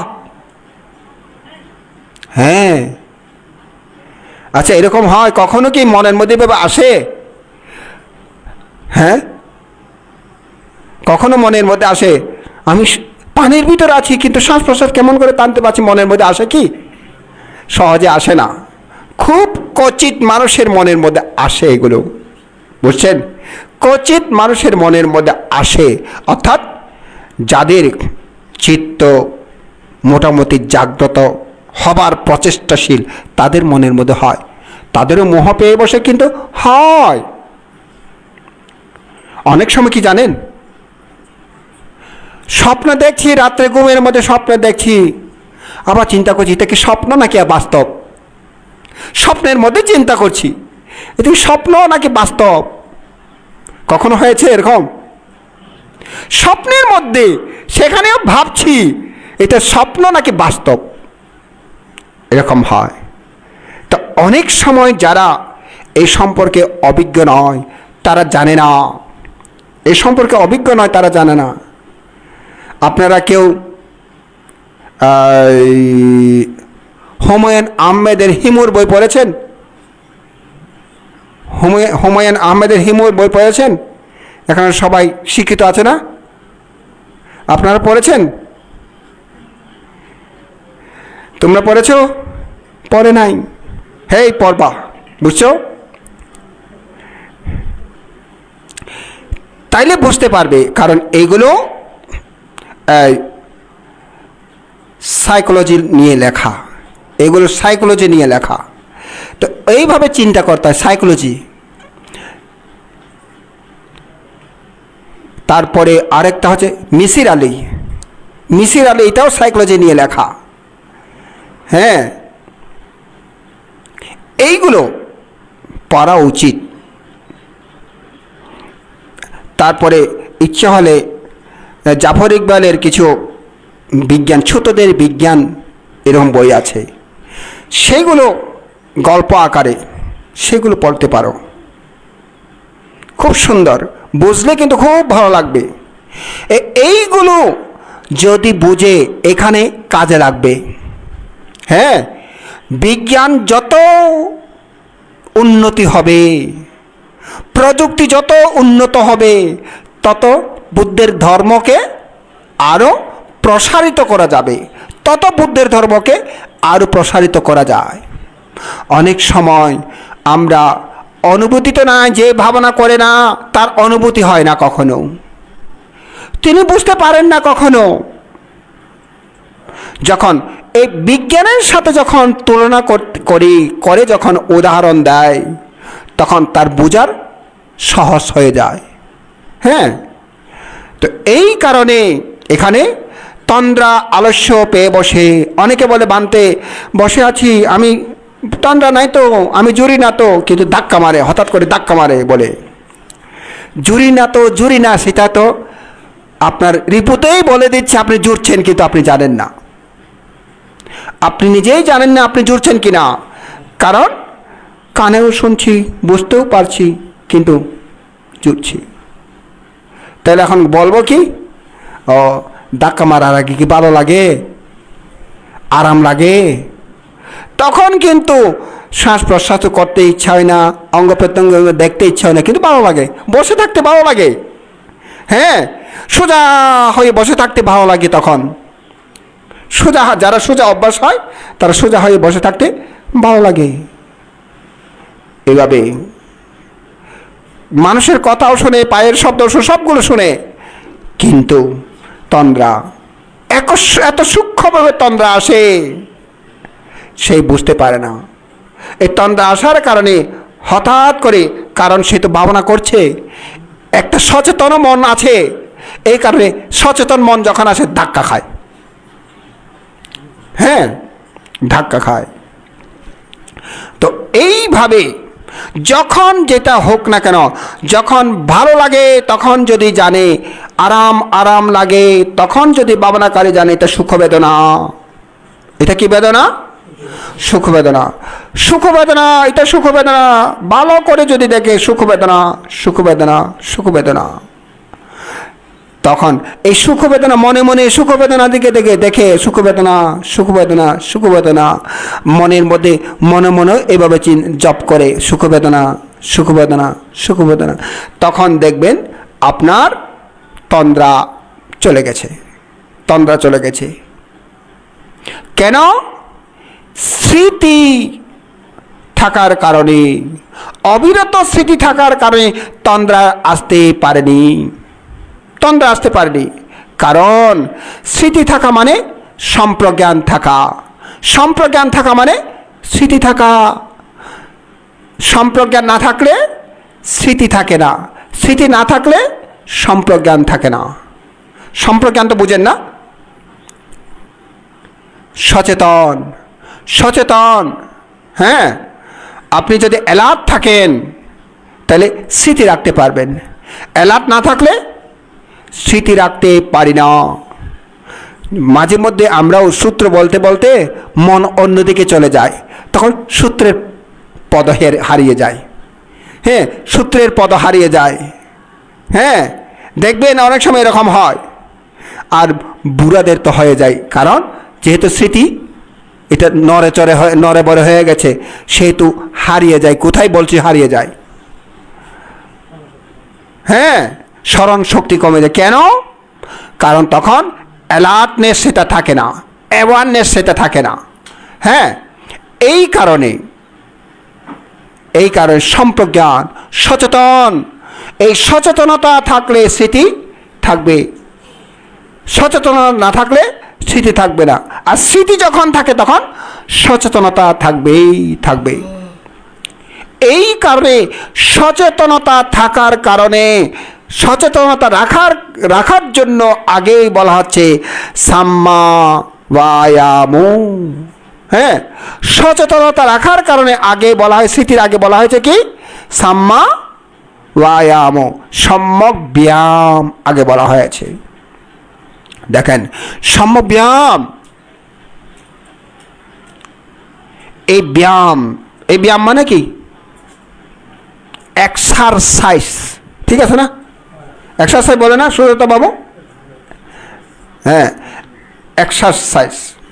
এই এক্সারসাইজ যখন করে, ব্যায়াম যখন করে, কেউ যদি শরীরে ব্যায়াম করে, হ্যাঁ, ফিজিক্যাল এক্সারসাইজ, তাহলে ফিজিক্যাল যখন এক্সারসাইজ করে তখন ফিজিক্যাল ঠিক থাকে। হ্যাঁ, ফিজিক্যাল ঠিক থাকে। আর মেন্টালিটি যখন এক্সারসাইজ করে তখন মেন্টালিটি ঠিক থাকে। বুঝছেন? এই কারণে ফিজিক্যাল এক্সারসাইজও দরকার, মেন্টালিটি এক্সারসাইজ দরকার। মেন্টালিটি এক্সারসাইজ একমাত্র হয় কি? খুব সবচেয়ে উত্তম মেন্টালিটি এক্সারসাইজ হওয়ার কি? সাধনা, ভাবনা, মেডিটেশন। হ্যাঁ, মেডিটেশন। তো এই এক্সারসাইজ কিভাবে করবে মেন্টালিটি? অকুশল চিত্ত উৎপন্ন হলে সেটাকে কেমন করে ধ্বংস করবে প্রচেষ্টা করা, যাতে অকুশল চিত্ত মন থেকে তাড়াতাড়ি হারিয়ে যায়। অকুশল চিত্ত উৎপন্ন না হলে আর যাতে এখানে আর অকুশল চিত্ত পেয়ে না বসে। কুশল চিত্ত উৎপন্ন না হলে প্রচেষ্টা করা, বারে বারে প্রচেষ্টা করে। কি প্রয়োজনে বুদ্ধের কথা স্মরণ করুন। হ্যাঁ, যে বান থেকে আপনি শ্রদ্ধা করেন সেই বান্তের কথা স্মরণ করুন, দেখবেন আপনার মধ্যে কুশল চেতনা চলে আসছে। হ্যাঁ, কুশল চেতনা চলে আসছে। আর যখন কুশল বৃদ্ধি হয়, কুশল উৎপন্ন হয়, সেটাকে বৃদ্ধিকরণ। আপনি যখন চিন্তা করবেন, ও বুদ্ধের কথা মনে পড়ছে, বুদ্ধকে ফুল দেব, বুদ্ধকে অমুক দেব, এই দেব, একটা স্বর্ণ টিপ দেব, আপনার দেখি মনটা সেখানে কুশলতা বৃদ্ধি হয়ে গেল। অথবা বান থেকে এই দান করব, এই দান করব, এই দান করব, যখন আপনি ভাবলেন দেখবেন আপনার কুশল বৃদ্ধি হয়ে গেল। অথবা বান থেকে এই দান করেছি, এই দান করেছি, এই দান করেছি মনের মধ্যে উৎপন্ন হলো, আপনার মনের মধ্যে কুশল বৃদ্ধি হয়ে গেল। যখন কুশল বৃদ্ধি হয় তখন স্মরণ শক্তি বৃদ্ধি হয়। স্মরণ শক্তি বৃদ্ধি হয়, তার মানে স্মৃতি বৃদ্ধি হয়। স্মৃতি বৃদ্ধি হয়, এইগুলো অর্থকথার মধ্যে আছে। কি স্মৃতি? কুশল স্মৃতি, অকুশল স্মৃতি নয়। কি স্মরণ? কুশল স্মরণ, অকুশল স্মরণ নয়। অকুশল স্মরণ নয়, কুশল স্মরণ। এইভাবে স্মরণ অর্থে স্মৃতি। এখন আমরা যেগুলো করি সেগুলো কি স্মরণ? আলম্বনকে মনে রাখার জন্য নিঃশ্বাস টানলে টানছি বলে স্মরণ করি, ছাড়লে ছাড়ছি বলে স্মরণ করি। মাথার তালুতে মন দিয়ে মাথার তালু বলে স্মরণ করছি, কপাল বলে স্মরণ করছি, চোখ বলে স্মরণ করছি, নাক বলে স্মরণ করছি, ঠোঁট বলে স্মরণ করছি, ঠুটনি বলে স্মরণ করছি, গলা বলে স্মরণ করছি, বুক বলে স্মরণ করছি, ঊর্ধ্ব পেট বলে স্মরণ করছি, নিম্ন পেট বলে স্মরণ করছি, মাথার খোল বলে স্মরণ করছি, ঘাড় বলে স্মরণ করছি, পিঠ বলে স্মরণ করছি, মেরুদণ্ড বলে স্মরণ করছি, কোমর বলে স্মরণ করছি, পাছা বলে স্মরণ করছি। এইভাবে প্রত্যেক কিছু স্মরণ করে, এর নাম স্মৃতি। হ্যাঁ, স্মৃতি, এই স্মৃতি রাখতে সেখানে সচেতন থাকতে হয়, অ্যালার্ট থাকতে হয়। যদি সচেতন না থাকে কোথায় চলে যায় খবর নাই, নিজেও খবর নাই, কোথাও যেতে নাই মানা হয়ে যায়। হ্যাঁ, কোথাও যেতে নাই মানা মানে আপনি মোহের মধ্যে পড়ে থাকেন। কি সুন্দর সুন্দর, চলে গেছি কলেজে বন্ধুদের সাথে, কি বন্ধু, কি আরাম করছি, হাসছি, গাচ্ছি, হাঁটছি, বাহ। কারণ মানা নাই, কোথাও যেতে নাই মানা, এটা কবিতার সুর আর কি। এখন মানা নাই, কোথাও যেতে মানা নাই, এই কারণে যাচ্ছে যাচ্ছে যাচ্ছে, শেষ নাই, কল্পনার শেষ নাই, কল্পনার রাজ্য শেষ নাই। একটার পর একটা কল্পনা করে আছে, একটার পর একটা কল্পনা করে আছে, কখনো ভালো কল্পনা, কখনো খারাপ কল্পনা, এইভাবে শেষ নাই, কখনো শেষ নাই, অনন্ত অনন্ত অনন্ত। সারা জীবন, একেবারে জীবনের শেষ মুহূর্ত, মৃত্যু হবার আগেও কল্পনা শেষ নাই, কল্পনা শেষ নাই। কোথাও যেতে নাই মানা, তো এই কারণে কল্পনা করতে কোনো মানা নাই, কল্পনা করো। এইভাবে অশেষ অশেষ কল্পনা করতে গিয়ে তৃষ্ণা বৃদ্ধি হয়, তৃষ্ণা বৃদ্ধি হয়। এই কারণে বলা আছে আশেষা বিরাগা নিরুদা। এটা জানা আছে না? আশেষা বিরাগা নিরুদা, এইরূপ অশেষের প্রতি বিরাগ, এইরূপ অশেষের প্রতি নিরোধ, অশেষকে নিরোধ। হ্যাঁ, এই তো আমরাও কি করি জানেন, সময় পেলে একটু হলে এদিকে সময় দিই। এটা কি তৃষ্ণা। এই যত দেখি তত শেষ নাই, শেষ নাই, একদিন দুই দিন কখনো শেষ হবে না, সারা জীবন দেখলেও শেষ হবে না। না, হ্যাঁ, মাঝে মধ্যে চিন্তা করতে হয়, ও এটা তো শেষ হবে না, আমাকেই শেষ করতে হবে, তাই না? এটা কখনো শেষ হবে না, আমাকেই শেষ করতে হবে। এই কারণে বন্ধ করে রেখে দিলাম, আমি শেষ করে দিলাম। ইচ্ছা করছে আরেকটু দেখি, আরেকটু দেখি, ইচ্ছা করুক, সকল ইচ্ছা পূরণ করতে নাই, তাই না? জীবনে সকল ইচ্ছা পূরণ করতে নাই, আছে কি? হ্যাঁ, জীবনে সকল ইচ্ছা পূরণ করতে নাই। বুঝছো? যারা যুবক, যারা যুবতী, তাদেরকে এগুলো চিন্তা করতে হবে। সকল ইচ্ছা পূরণ করতে নাই, পূরণ করতে নাই। যে ইচ্ছা পূরণ করলে মা বাবা অপমান হবে, মা বাবাকে সমাজের মধ্যে মাথা নিচু করে থাকতে হবে, সেরূপ ইচ্ছা থাকলেও পূরণ করতে নাই। কেমন? সেরূপ ইচ্ছা থাকলেও পূরণ করতে নাই। খুব খেয়াল করো, এগুলো তোমাদেরকে অ্যালার্ট হতে হবে। যতই ইচ্ছা হোক না কেন, যদি সেটা মনে করে এটাই হচ্ছে শ্রেষ্ঠ জগৎ, এটাই হচ্ছে শ্রেষ্ঠ উত্তম, কিন্তু তোমার মাকে, তোমার বাবাকে, তোমার কাকাকে, তোমার জেঠুকে, তোমার আত্মীয় স্বজনকে, সবাইকে সমাজে মাথা নিচু করে থাকতে হবে। ওবা অনার ফুয়াতেন দিকে ওবা অনার মাইয়াতেন দিকে এনে না, এমন করে থাকতে হয় না? আমার কথা বুঝতে পারছো তো না? হ্যাঁ, এইরূপ ইচ্ছা পূরণ করতে নাই। হ্যাঁ, কিছু কিছু ইচ্ছা পূরণ করবে। মায়ের ইচ্ছা থাকুক, বাবার ইচ্ছা থাকুক বা নাই থাকুক, মা বাবার ইচ্ছা থাকুক বা নাই থাকুক, পূরণ করতে হয়। আমাদের লোকবংশবান থেকে চিনেন? লোকবংশবান থেকে চিনেন? হ্যাঁ, খুব ভালো দেশক, একেবারে তাৎক্ষণিক বুদ্ধি রাখে, তাৎক্ষণিক বুদ্ধি উৎপন্ন করতে পারে। আমি তো বলি এটা শিলানন্দ সদ্দেহ উপসংহার শিলানন্দ বান্তের পরে স্মৃতিতর আমরা রাখবো তাকে। এই লোকবংশ যখন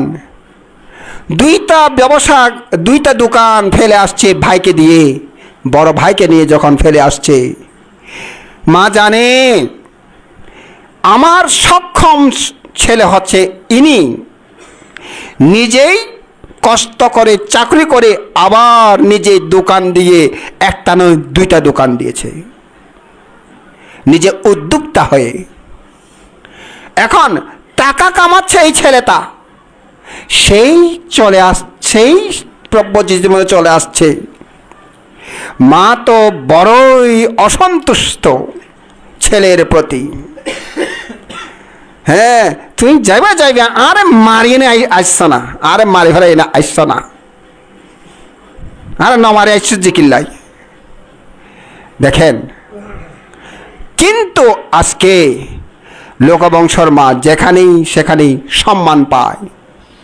কেন? লোকবংশ পণ্ডিত, লোকবংশ কৌশলী, লোকবংশ দক্ষ, এই কারণে হ্যাঁ সুনাম সুজর সুখ্যাতি হয়েছে। তাই এখন যদি বলে হ্যাঁ লোকবংশের মা, ও না লোকবংশের মা না, আলাদা একটা সম্মান পায়, এখন খুশি। আমি মাঝে মধ্যে দুষ্টামি করি, ও বা এখন পাওয়া লাগে না নাকি এখন আইযোগ হবেন, হাসে। হ্যাঁ, তো এরকম কিছু কিছু ক্ষেত্রে মনে করেন আগে, এখন মা বাবারা কাঁদে না, আগে মা বাবারা কাঁদতো যদি বিদেশে যায় আর কি। হ্যাঁ, বিদেশে যাবে ছেলে, মা বাবা বলবে না খালি আর হওয়া আর বুগতুন আইন নসরাইম, আর বুগত থাকিব দে। হ্যাঁ, প্রয়োজন বোধে আর হওয়া শিক্ষিত নক, তারপর আর বুগত থাকিব দে, এই কথা বলতো আগে মা বাবারা। এখন বলে না, এখন বলে না, কাঁদি কাঁদি হলেও অফুজ্জা করে না। হ্যাঁ, কারণ টাকা না কামাইলে তো বিয়েও করতে পারবে না, ভালো একটা মেয়ে পাবে না, না মা বাবা ভালো একটা মেয়ে দেখতে পারবে না। মেয়ে দেখতে গেলে অনারফা কি করে, ওয়াহ কিছুই না করে, দূর তোর মাইয়ে দিতাম না তোমার পরে, না স্বাভাবিক।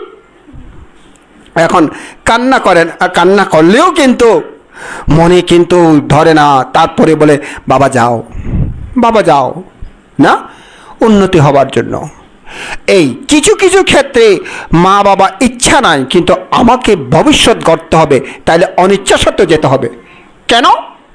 এটার দ্বারা আমারও মান সম্মান বৃদ্ধি হবে, মা বাবার মান সম্মান বৃদ্ধি হবে ভবিষ্যতে, তাই না? তাই নয় কি? হ্যাঁ, অনিচ্ছা সত্ত্বেও অনেক সময় যেমন ছেলেরা লেখাপড়া করতে ইচ্ছে করে না, লেখাপড়া না করতে পারলেই ভালো না। কি লেখাপড়া, সারা বছর আড্ডা মাইরা ফার্স্ট ডিভিশন চাই, ওগো নকলের আশায় না। এখন নকল করবো কিন্তু পড়বে না, কিন্তু পাস করতে চাই, পড়ুক বা না পড়ুক কিন্তু পাস করতে চাই। এই সেদিন তাদেরকে বললাম, এটা নকল নয়, তো চোর। হ্যাঁ, চুরি করে, এগুলা নকল নয়। নকল কারা করে? যারা ভালো ছাত্র তারা নকল করে, যারা দাল ছাত্র তারা নকল করতে পারে না, তারা চুরি করতে পারে। হ্যাঁ, তারা চুরি করতে পারে, নকল করতে পারে না। কারা নকল করে? যেমন অনেকে এখন বিদ্যুৎ তৈরি করছে, ছেলে মাত্র এই একটু আগে কালকে দেখলাম মনে হয়, মাত্র ক্লাস 4-এর ছেলে বিদ্যুৎ তৈরি করে ফেলেছে। দেখে নকল করেছে, সে নকলিস্ট, 1 নম্বর নকলিস্ট, বুঝছেন? তাকে আপনি প্রশংসা না করে পারবেন? তাকে প্রশংসা করতে হবে। হ্যাঁ, তাকে প্রশংসা করতে হবে। আমরাও এখন নকল করছি। কি নকল করছি? বুদ্ধের নকল করছি আর কি না। আমরাও এখন বুদ্ধের নকল করছি।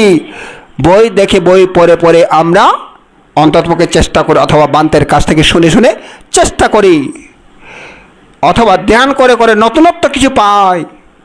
এটাও কিন্তু বুদ্ধের থিসিসের সাথে মিলায়, ঠিক আছে কিনা, তাই না? এটাই নকল। কারা করতে পারে? যারা ব্রিলিয়েন্ট তারা করতে পারে, যারা ব্রিলিয়েন্ট নয় তারা পারে না, তাদের দ্বারা সম্ভব নয়। বেকুব বেকুব থেকে যাবে, যতই ভাবনা করুক না কেন বেকুব বেকুব থেকে যাবে, সহজে সে সকুব হবে না। ভাবনা করার জন্য অন্তত পক্ষে কিছু ব্রেন থাকতে হয়। হ্যাঁ, জ্ঞান অর্জন করার জন্য বুদ্ধ বলে জাল থাকতে হয়, জাল, মাসের জাল নয়, জ্ঞান আহরণের জাল থাকতে হয়। জ্ঞান আহরণের জাল থাকতে হয়, এই জাল থাকলে জ্ঞান আহরণ করা যায়। তাহলে কি কথা থেকে কোথায় গেল, কোথায় গেল? এলাদ থেকে, হ্যাঁ, নিজেকে সজাগ থেকে, সজাগ সজাগ থেকে এতগুলো কথা আসলো, এগুলো সবগুলো সজাগ। সজাগ থাকলে সব কাজ আমি করবো এটা নয়, আমার অনেক ইচ্ছা করছে, অনেক কিছু ইচ্ছা করছে, তাই বলে আমি করবো এটা নয়। অনেক কিছু ইচ্ছে করে না, জোর করে করতে হবে। ভাবনা করতে ইচ্ছা করে না, জোর করে করতে হবে। কেন? আমার মঙ্গলের জন্য, আমার ভালোর জন্য ভাবনা, আমার ইচ্ছা সত্ত্বেও আমি জোর করে করব। আমার সারাদিন ঘুরে বেড়াতে ইচ্ছে করে, এই ইচ্ছাটাকে যেখানেই ইচ্ছা উৎপন্ন হয় সেখানেই ধ্বংস করতে হবে। এই কারণে এই ইচ্ছা পূরণ করার জন্য কি হয়, ওই যে কোথাও যেতে নাই মানা, কোথাও যেতে নাই মানা, এ কোথায় যেতে নাই মানা তাকে অফ করে দেবার জন্য ভাবনা। হ্যাঁ, আশেষা বিরাগা নিরোধ চাগো, চাগো মানে ত্যাগ। अशेषा अशेषा विरागा निरोधो चागो पतिनिस्सग्गो मुक्ति अनालयो, मुक्ति अनालय, কোথাও কোনো আলয় নাই, অনালয়, অর্থাৎ কোথাও কোনো আশ্রয় নাই, অনাশ্রয়। কোথায় অনাশ্রয়? রূপের মধ্যেও অনাশ্রয়, নামের মধ্যেও অনাশ্রয়, আমার মধ্যে অনাশ্রয়। হ্যাঁ, আমার মধ্যে অনাশ্রয়, আমির মধ্যে অনাশ্রয়। কেমন? ভালো লাগলে সুখ বেদনা, খারাপ লাগলে দুঃখ বেদনা।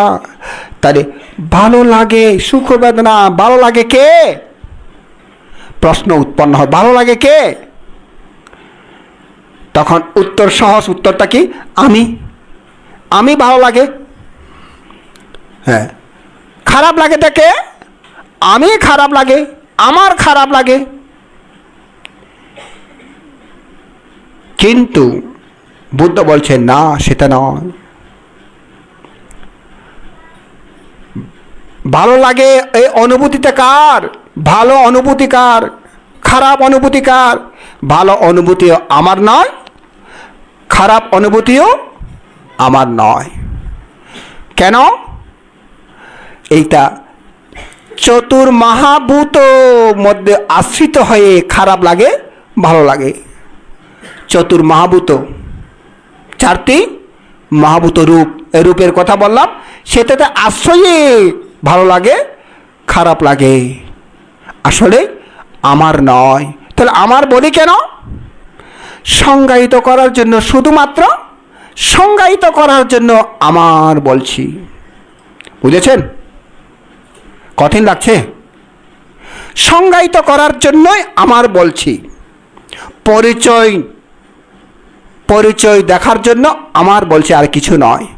এটা, এই দেহটা পঞ্চস্কন্ধের, আমার নয়। দেহটা পঞ্চস্কন্ধ, কি কি? রূপ, বেদনা, সংজ্ঞা, সংস্কার, বিজ্ঞান। এই বিজ্ঞানের আমার নয় এটা। এই কারণে বলছে, একটু করে দেখি। এই কারণে শেষের দিকে কি আছে?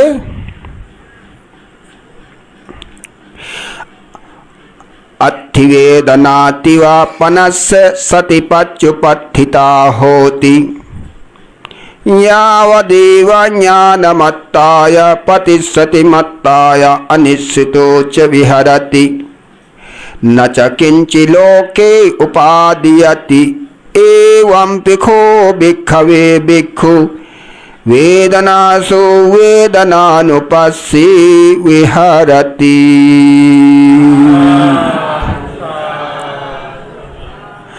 अत्थिवेदनाति শুধু বেদনা আছে, শুধু বেদনা আছে। কি বেদনা? সুখ বেদনা হোক, দুঃখ বেদনা হোক, উপেক্ষা বেদনা হোক, সৌমনস্য বেদনা হোক, দর্মনস্য বেদনা হোক, শুধু বেদনা আছে। বেদনা এই কারণে বেদনা একটি মাত্র, হ্যাঁ, অনুভূতি এক প্রকার মাত্র অনুভূতি। যখন অনুভূতি প্রকার ভেদ বলে তখন হবে সুখ বেদনা, দুঃখ বেদনা, উপেক্ষা বেদনা, সৌমনস্য বেদনা, দর্মনস্য বেদনা। এটা হচ্ছে প্রকারভেদ। এই প্রকারভেদ থেকে আরও প্রকারভেদ, হ্যাঁ, আরও প্রকারভেদ। এটা যেটা আগে বলেছিলাম, কত ধরনের বেদনা হতে পারে, কেমন কত ধরনের অনুভূতি হতে পারে, সেটাকে এটা ভালো লাগে নাকি খারাপ লাগে, এটার উপর সুখ বেদনা, দুঃখ বেদনা, অথবা ভালো খারাপ কিছু নাই, এটা উপেক্ষা বেদনা, এতটুকু জানি। তো যদি বেদনা বলি একটি মাত্র বেদনা, অনুভূতি মানে একটা মাত্র অনুভূতি, অনুভূতি একটা অংশ, দুইটা নয়। এই অনুভূতি একটা অংশ, এই কারণে সবগুলোকে ইনক্লুড করে একত্র করে বলছে অত্থিবেদনাতি, একটি মাত্র বেদনা আছে, বেদনা মাত্র আছে। পানাস্যা সতি, এই রূপে স্মৃতি প্রতিষ্ঠা করো, এই রূপে স্মৃতি প্রতিষ্ঠা করো। শুধুমাত্র বেদনা আছে, এইরূপ স্মৃতি প্রতিষ্ঠা করো। আমার বেদনা নয়, আমি বেদনা নয়, হ্যাঁ, আমি বেদনা নয়, আমার বেদনা নয়, শুধুমাত্র বেদনা আছে, সেটি প্রতিষ্ঠা করো। পচ্যুপত্থিতা হতি, এটাও কার্যকারণে হয়, কার্যকারণ ছাড়া হয় না, কার্যকারণ ছাড়া হয় না। কেন বেদনা হয়? দেহ আছে বলে বেদনা হয়। কেমন? দেহ আছে বলে বেদনা হয়, দেহ না থাকলে বেদনা হতো না। অর্থাৎ পঞ্চস্কন্ধ আছে বলে বেদনা হয়, পঞ্চস্কন্ধ না থাকলে বেদনা থাকার কথা নয়। খুব মন দিয়ে শুনুন, যতগুলো দেশনা করুক না কেন পঞ্চস্কন্ধের বাইরে যেতে পারবে না, বুঝছেন? এই কারণে এটাকে ভালো করে শোনার জন্য চেষ্টা করবেন। তাইলে এই পঞ্চস্কন্ধের বাইরে নয়, এটা এই পঞ্চস্কন্ধটা কি কার্য কারণে হয়। পঞ্চস্কন্ধ কার্য কারণে হয়, কার্য ছাড়া কারণ হয় না, কার্য কারণে হয়। তাহলে কার্য কারণ মানে কি? দুঃখ সমুদয়। বেদনা মানে কি? দুঃখ। বেদনা মানে কি? দুঃখ। কেমন? বেদনা মানে দুঃখ আর্য সত্য, আর সমুদয় মানে কার্যকারণ। সমুদয় মানে কার্যকারণ। তাহলে এখানে কার্যকারণ, পচ্যুপত্থিতা হতি, কার্যকারণে হয়, প্রত্যেক কিছু কার্যকারণে হয়। দেহ আছে বলে বেদনা হয়, হ্যাঁ, দেহের কারণে বেদনা। তাহলে বেদনা দুঃখ, দেহ কি হয়েছে? দুঃখ সমুদয়, হ্যাঁ, দুঃখ সমুদয়। খুব সহজ তো এখন। বেদনা কি? দুঃখ। কেন বেদনা হয়েছে? দেহ আছে বলে। তাহলে দেহের কারণে বেদনা হয়। এই দেহের কারণটা হচ্ছে সমুদয়, দুঃখের কারণ। আর্য সত্য কয়টি? চারটি। বাকি দুটি কি কি? হ্যাঁ, নিরোধ আর্য সত্য, হ্যাঁ, উপায় আর্য সত্য, মানে আর্যস্থাঙ্গিক মার্গ। এটা হচ্ছে ভাবনার বিষয়। কোনটা? এই যেগুলো আমরা ভাবনা করছি এটা হচ্ছে আর্যাষ্টাঙ্গিক মার্গ। এগুলো হচ্ছে কি? দুঃখ নিরোধের উপায় আর্য সত্য। বুঝছেন? দুঃখ নিরোধের উপায় আর্য সত্য, এই কাজটা করছি এখন। বুঝছেন? প্রতিটি মুহূর্তে এখানে দুঃখতা অনুভূত হয় এবং সেই দুঃখতা কার্যকারণ আছে, কার্যকারণ ছাড়া হয় না। কার্যকারণ ছাড়া হয় না। এই কারণে কার্যকারণ ছাড়া হয় বলে আমার বলে সেখানে গ্রহণ করার কিছু নাই, আমি বলে গ্রহণ করার কিছু নাই। এটা জ্ঞান উৎপন্ন হলে এইভাবে দেখে, কারণ নামটাও আমার নয়, রূপটাও আমার নয়। কিভাবে? যদি বলে ও বা দেহ আই নয় আর হন, দেহটা আমি না হলে আর কে? মরা কখনো বলে আমার দেহ? বলে মরা কখনো বলে আমার দেহ? হ্যাঁ, যখন মরে সবাই পরে সেখানে মাথা রেখে কান্না করে, শরীর রেখে কান্না করে। মরা যদি বলতে পারে না, বলবে মারে মা ব্যথা বাদ দিয়ে অ্যাঙ্গুরি তোরা শিবর খা, কেন উড়ি যত গরম খালে বলবে গরম লাগে দে ঠান্ডা মারি তোমার লাই, এই কথা বলতো, তাই না? কিন্তু মরা বলে না। কেন? আমার নাই, এই কারণে আমার নাই, এই কারণে দেহ আমার নয়। দেহ নাই, দেহ না থাকলে মনের কোনো কাজ আছে? মনের কোনো কাজ নাই।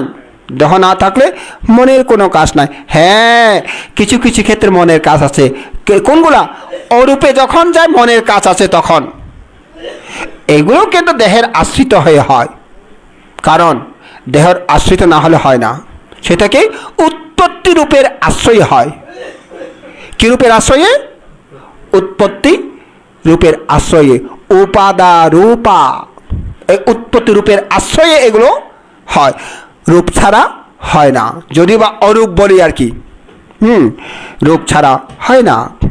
তাহলে এই কারণে বলছে পাচ্যুপাত্থিতা হতি ইয়াবদেবা। তাহলে কেন? জ্ঞানামাত্তায়া, জ্ঞান অর্জনের জন্য। প্রতিশ্রুতি মাত্রায়া, স্মৃতি প্রতিশ্রুতি বা প্রতিস্মরণের জন্য, স্মৃতি ভাবনা করার জন্য। অনিশ্চিত চ বিহারাতি, কোনো কিছু মধ্যে আশ্রিত হয়ে নয়, অনাশ্রিত হয়ে অবস্থান করা। অনাশ্রিত হয়ে অবস্থান করা। কোথায় অনাশ্রিত? নামেও অনাশ্রিত, রূপেও অনাশ্রিত। নামেও আশ্রিত নয়, রূপেও আশ্রিত নয়, অনাশ্রিত হয়ে ভাবনা করা। নাচা কিঞ্চি লোকে উপাদিয়াতি, যখন এভাবে নামের মধ্যে আশ্রিত নয়, রূপের মধ্যে আশ্রিত নয়, তখন কি হয়? নাচা কিঞ্চি লোকে উপাদিয়াতি, এই জগতের মধ্যে আর কোনো উপাধি থাকে না। উপাধি থাকে, উপাধি মানে উপাদান, কোনো উপাদান আর থাকে না। কোনো কিছুকে নিয়ে উপাদান সৃষ্টি করবে সেটা আর থাকে না। এই ভিক্ষু ভিক্ষাবে ভিক্ষু বেদনাসু বেদনানুপাস্যি বিহারাতি, হে ভিক্ষুগণ, এই রূপে বেদনা অনুদর্শী ভাবনা করে অবস্থান করে। বুঝছেন তো? হ্যাঁ, তাইলে এখন আমরা আরেকটু চিন্তা করতে পারি। এখানে মহাসতিপত্তান সূত্রের মধ্যে বেদনা 9 প্রকারের বেদনার কথা বলা হয়েছে। যদিও বা বেদনা এখানে একেবারে যত বেদনা কত প্রকার বলতে হবে, চিত্ত যত প্রকার তত প্রকার বেদনা। হ্যাঁ, চিত্ত চৈতসিক যত প্রকার তত প্রকার বেদনা বলতে হবে, কারণ চিত্ত চৈতসিক না থাকলে বেদনা থাকবে না। তাহলে এখানে বলা হচ্ছে সুখাং বেদনাং বেদয়ামানু, সুখাং বেদনাং বেদয়ামেতি পজানাতি, দুঃখং বা বেদনাং বেদয়ামানু দুঃখং বেদনাং বেদয়ামেতি পজানাতি, অদুঃখমা সুখং বেদনাং বেদয়ামানু অদুঃখমা সুখং বেদনাং বেদয়ামেতি পজানাতি। তাহলে সুখ দুঃখ উপেক্ষা, এটা তো বলা হয়েছে। তাহলে সুখটা কি? কুশলময়। কেমন? সুখটা কুশল চিত্ত, সুবন চিত্ত। হ্যাঁ, যখন অভিধর্ম বই পড়বেন, অভিধর্ম সংগ্রহ, তখন সুবন চিত্ত দেখতে পাবেন। কুশল চিত্ত, কুশল ক্রিয়াচিত্ত, কুশল বিপাক চিত্ত, এগুলো দেখতে পাবেন। কেমন? আর দুঃখ বেদনা অকুশল চিত্ত, অকুশল ক্রিয়াচিত্ত, বিপাক চিত্ত, এগুলো দেখতে পাবেন। এইগুলো একটার মধ্যে কয়টা আছে দেখেন? একটার মধ্যে কয়টা? অকুশল প্রথম হচ্ছে 8 প্রকার অকুশল। সৌমনস্য সহগতং, সৌমনস্য সহগতং, অসংকারিকা মেতং, সসংকারিকা মেকাং, এইভাবে আছে। হ্যাঁ, আবার সৌমনস্য জ্ঞান সম্পযুক্তং, অসংকারিকমেকং, সসংকারিকমেকং, জ্ঞান বিপয়ুক্তং, অসংকারিকমেকং, সসংকারিকমেকং, এইভাবে আসে। এইগুলো সবগুলো কিন্তু এই সুখ বেদনার মধ্যে, দুঃখ বেদনার মধ্যে, উপেক্ষা বেদনার মধ্যে আছে। হ্যাঁ, কারণ এখানে উপেক্ষাও আছে, উপেক্ষা বেদনার মধ্যে আছে। এখানে বিশেষত আমাদেরকে আমি শেষ করে দেব, কারণ এই সামিসাং যখন বলে, স্বামীর সুখ, নিরামিষ সুখ, এটা আগেও ব্যাখ্যা করেছি। স্বামীর সুখ মানে গৃহস্থ আসক্তিযুক্ত, হ্যাঁ, আসক্তিযুক্ত সুখ, অর্থাৎ টাকা পয়সা পেলে ভালো লাগে।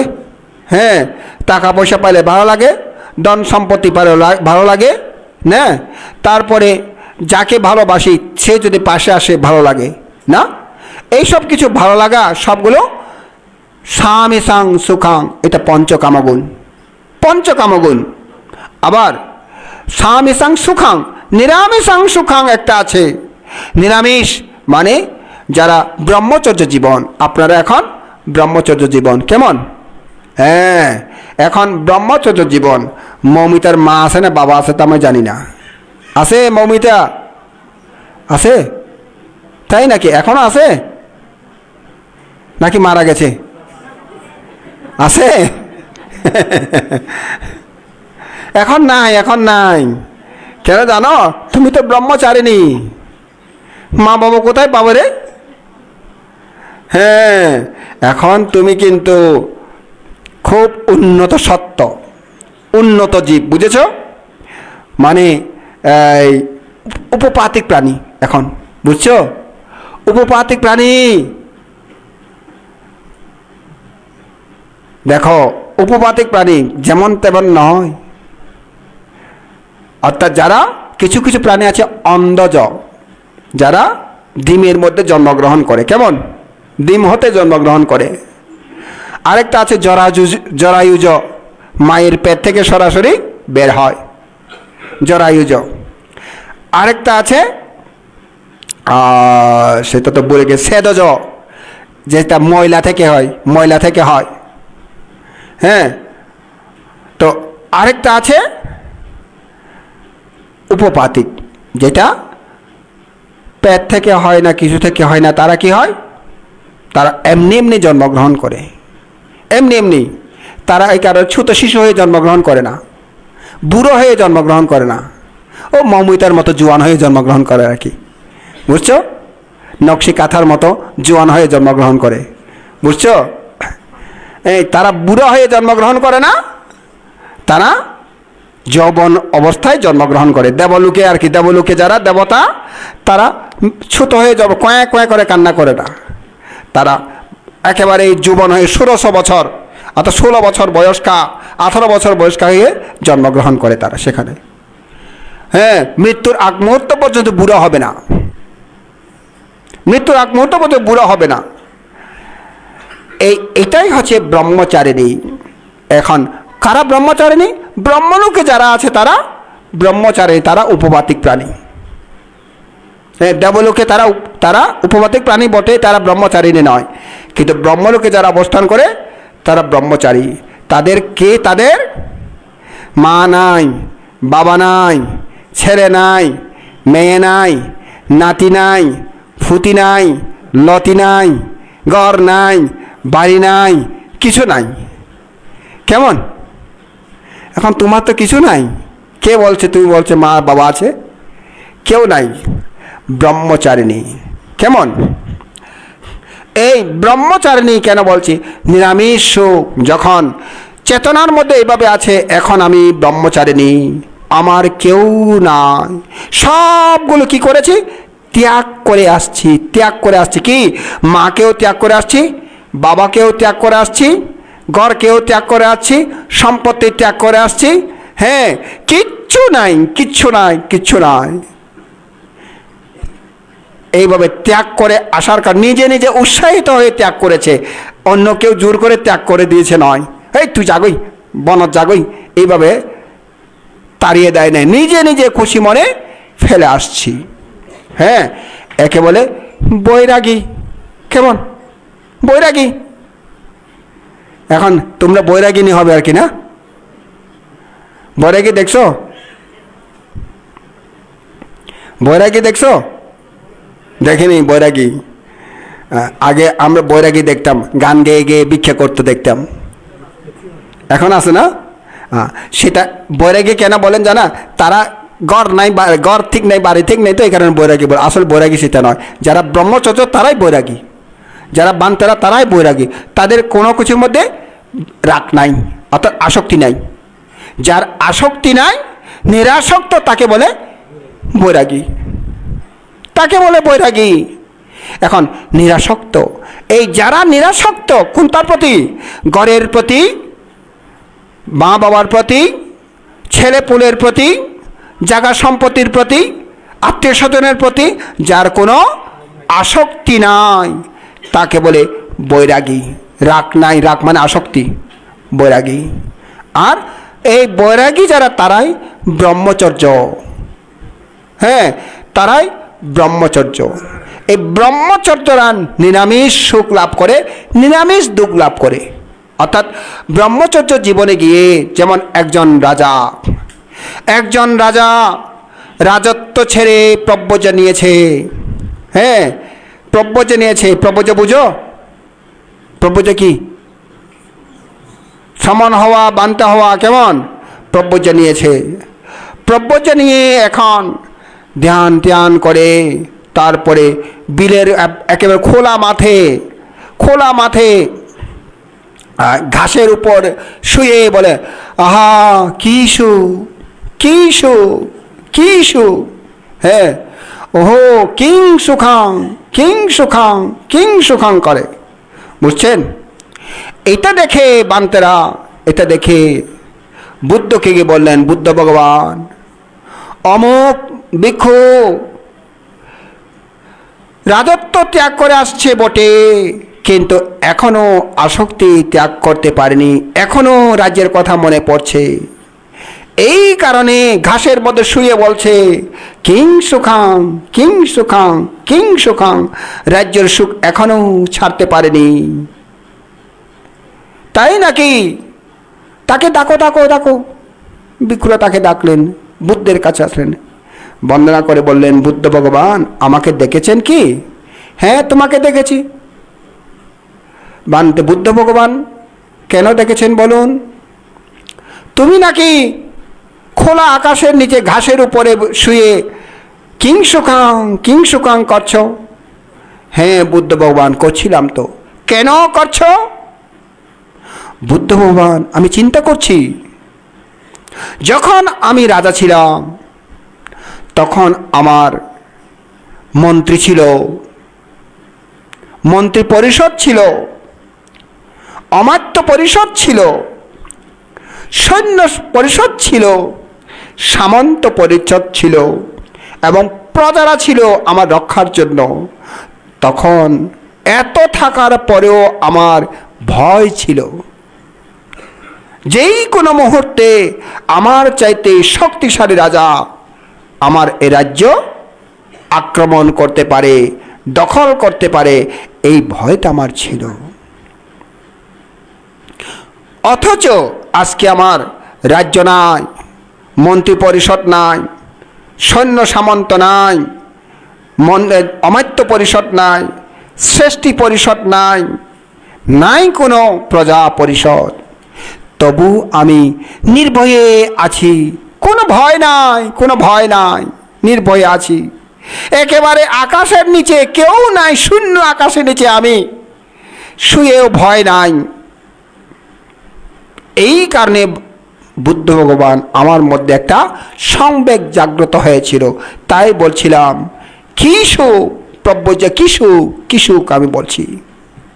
হ্যাঁ, এটা হচ্ছে সুখাং বেদনাং, নিরামিষাং সুখাং বেদনাং। নিরামিষ অর্থাৎ কোনোটার প্রতি আসক্তি নাই, কোনোটার প্রতি তৃষ্ণা নাই, কিন্তু সুখ অনুভব হচ্ছে। নাই এটার মধ্যে সুখ অনুভব হচ্ছে। বুঝছেন? আমার কথা বুঝতে পারছেন তো? হ্যাঁ, একে বলে নিরামিষ সুখ। আবার নিরামিষ দুঃখ আছে, নিরামিষ দুঃখ আছে। প্রব্রজ গ্রহণ করেছি, হ্যাঁ, সব কিছু ত্যাগ করেছি, ওটার প্রতি নাই, কিন্তু শরীরের মধ্যে ব্যথা বেদনা, এই সেই অনেক কিছু যাতনা আছে না? আছে। এইগুলো আছে নিরামিষ দুঃখ। কি দুঃখ? নিরামিষ দুঃখ। এখানে বসে আছি বলে আমরা ব্রহ্মচর্য অষ্টশীল নিয়েছি, কিন্তু সব সময় ব্রহ্মচর্য থাকে না। মনটা কোথায় যায়? ঘরে গেলে গৃহস্থ হয়ে যায়। ঘরে গেলে মন যখন ঘরে যায় তখন গৃহস্থ হয়ে যায়। মন যখন গরু ছাগলের দিকে যায় গৃহস্থ হয়ে যায়। মন যখন ঘরের মধ্যে এখানে যদি নাচতাম আমার খাতে আমি শুইতে পারতাম, কি আরাম। আর এখানে গদ্দালিকা দিয়েছে, রাষ্ট্রবল বানতে আমাদের জন্য একটা রুমও দেয়নি, একেবারে হল ঘরের মধ্যে ঘুম যাও। হ্যাঁ, আর সকালবেলা উঠে লাইন ধরতে হয় পায়খানা প্রস্রাবের জন্য, কত কষ্ট। ঘরে হলে আমার একটা আলাদা আছে, আমি সেখানে করতে পারতাম। এইগুলো মনে পড়লে কি গৃহস্থ সুখ হয়ে গেল, গৃহস্থ দুঃখ হয়ে গেল। পায় না তো, এই কারণে দুঃখ, না পাইলে দুঃখ। হ্যাঁ, তাহলে এটা স্বামী সাং সুখাং স্বামী সাং দুঃখাং হয় না এরকম? হ্যাঁ, এরকম হলে স্বামীর দুঃখ, আর ঘরের কথা চিন্তা করে সুখ লাগলে স্বামীর সুখ। কেমন? হ্যাঁ, ঘরের কথা চিন্তা করে সুখ লাগলে স্বামীর সুখ। আর যখন অষ্টশীল নিয়ে এখানে ভালো লাগলে নিরামিষ সুখ। অষ্টশীল নিয়েছি কিন্তু ঘরের প্রতি কোনো মন নাই, মন যায় না, তবু এখানে ব্যথা বেদনা, এটা নিরামিষ দুঃখ। কেমন? তারপরে আছে স্বামীর উপেক্ষা, নিরামিষ উপেক্ষা। কেমন? অর্থাৎ ওই ঘরে সবগুলো মনে পড়ে, কিন্তু মনে পড়লেও ভালো লাগে না, খারাপও লাগে না, ভালো লাগে না, খারাপও লাগে না, এটা উপেক্ষা। আর প্রব্রজ জীবনের মধ্যে আছি অথবা ব্রহ্মচর্যের মধ্যে আছি, ভালোও লাগে না, খারাপও লাগে না, নিরামিষ উপেক্ষা। কেমন? সুখাং বা বেদনাং, আদুক্ষমা সুখাং বা বেদনাং যেটা বলে, এটা হচ্ছে উপেক্ষা। আদুক্ষমা, দুঃখ নয়, দুঃখ নয় সুখ, নয় দুঃখ নয় সুখ।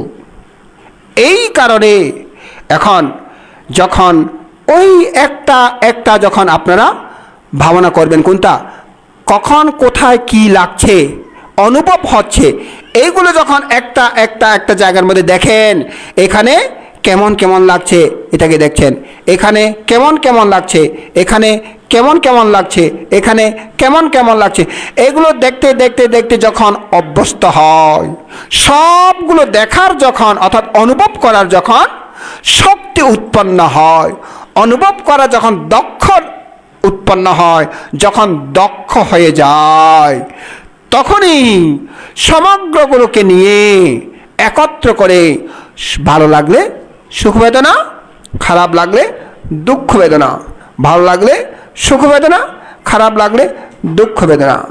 আর তখন যখন দক্ষ হয় তখন উপেক্ষা বেদনা কি হবে? জ্ঞান সম্প্রযুক্ত হয়ে যাবে। উপেক্ষা বেদনা কি হবে? জ্ঞান সম্প্রযুক্ত হয়ে যাবে। এর আগে কি জ্ঞান বিপ্রযুক্ত ছিল। কেমন? এর আগে কি ছিল? অবাক হন না? হ্যাঁ, এর আগে কি ছিল? জ্ঞান বিপ্রযুক্ত। যখন আপনার দক্ষতা অর্জন হয়েছে তখন জ্ঞান সম্প্রযুক্ত হয়। এই জ্ঞান সম্প্রযুক্ত সমনস্য সুখ বেদনা, জ্ঞান সম্প্রযুক্ত দুঃখ বেদনা, জ্ঞান সম্প্রযুক্ত উপেক্ষা বেদনা, এটাই হচ্ছে নির্বাণ। এটা হচ্ছে একটা মার্গ। যখনই জ্ঞান সম্প্রযুক্ত সুখ বেদনা উৎপন্ন হয় তখনই মার্গ। যখনই জ্ঞান সম্প্রযুক্ত দুঃখ বেদনা হয় তখনই মার্গ। যখনই উপেক্ষা বেদনা জ্ঞান সম্প্রযুক্ত হয় তখনই মার্গ। প্রতিটি মুহূর্তে মার্গের দিকে চলে যায়। হ্যাঁ, মার্গের দিকে সংবর্তিত করে। মার্গ লাভ করতে চান তো এইভাবে মার্গফল লাভ করতে পারে। বুঝেছেন তো? বেদনা থেকে মার্গের মধ্যে চলে যাবেন। দেখেন, এইভাবে প্রত্যেকেই প্রচেষ্টা করবেন। অতিরিক্ত হয়েছে, 7:17 হয়ে গেছে। হ্যাঁ, আমি আর কথা বাড়াবো না, আজকে এখানেই আমরা শেষ করব। যদি হয়তো আরও আলোচনা তো কখনো শেষ হয় না, আলোচনা তো একটার পর একটা আসে, আলোচনা কখনো শেষ হয় না, আমাদেরকে শেষ করতে হয়। কেমন? অর্থাৎ ওই যে বললাম, শেষ হয় না, শেষ করতে হয়। হ্যাঁ, মোবাইল তো রাখতে হয়, এইভাবে শেষ করতে হয়। তো আমরা প্রত্যেকেই যেন এইভাবে যখন যেভাবে আমাদেরকে গ্রহণ করতে হয় সেভাবে গ্রহণ করব, যেগুলো যেভাবে বর্জন করতে হয় সেভাবে বর্জন করব। এইরূপ জ্ঞান উৎপন্ন সবার মধ্যে হোক, এই কামনা করছি। পরিশেষে আবারও তথাগত সম্যক সম্বুদ্ধকে গভীর শ্রদ্ধা প্লুত চিত্তে বন্দনা নিবেদন করছি। তারই আবিষ্কৃত মহান ধর্মকে বন্দনা নিবেদন করছি। তারে প্রশংসিত মহান সঙ্গকে বন্দনা নিবেদন করছি। পরম পূজনীয় ধর্মপিতা গুরুবান থেকে বন্দনা নিবেদন করছি। পরম পূজনীয় মহামান্য ত্রয়োদশ সঙ্গরাজবান থেকে বন্দনা নিবেদন করছি। প্রয়াত ভিক্ষু সুগত প্রিয়বান থেকে বন্দনা নিবেদন করছি। স্নেহভাজন রাষ্ট্রপাল থেরো মহোদয়, আলোকবংশ থেরো মহোদয়, তিস্যপাল ভিক্ষু মহোদয় প্রমুখ শ্রমণ সঙ্গ, সাধক সাধিকাগণ, ধর্ম শ্রবণকারী উপাসক উপাসিকাগণ, অনলাইনে শ্রবণকারী উপাসক উপাসিকাগণ, যারা দান করেছেন, যারা সেবা শুশ্রূষা করছেন, যারা রান্না বান্না করছেন, যারা আয়োজন করেছেন, গ্রামবাসী সহ সকল আপামর বৌদ্ধ জনসাধারণ, সকল আপামর ইসলাম জনসাধারণ, খ্রিস্টান জনসাধারণ, হিন্দু জনসাধারণ, অপরাপর ধর্ম বিশ্বাসী জনসাধারণ, ধর্ম অবিশ্বাসী জনসাধারণ, সকল মনুষ্য অমনুষ্য, দেব নাগ কিন্নর যক্ষ ভূত প্রেত, সকল সত্যকে জন্মান্তরীণ সঞ্চিত পুণ্যরাশি দান করছি। আমার এই পুণ্যদান অনুমোদন করে প্রত্যেকেই সুখী হোক, দুঃখ থেকে মুক্তি লাভ করুক, এই কামনা করে আজকের মতো দেশন এখানে শেষ করলাম।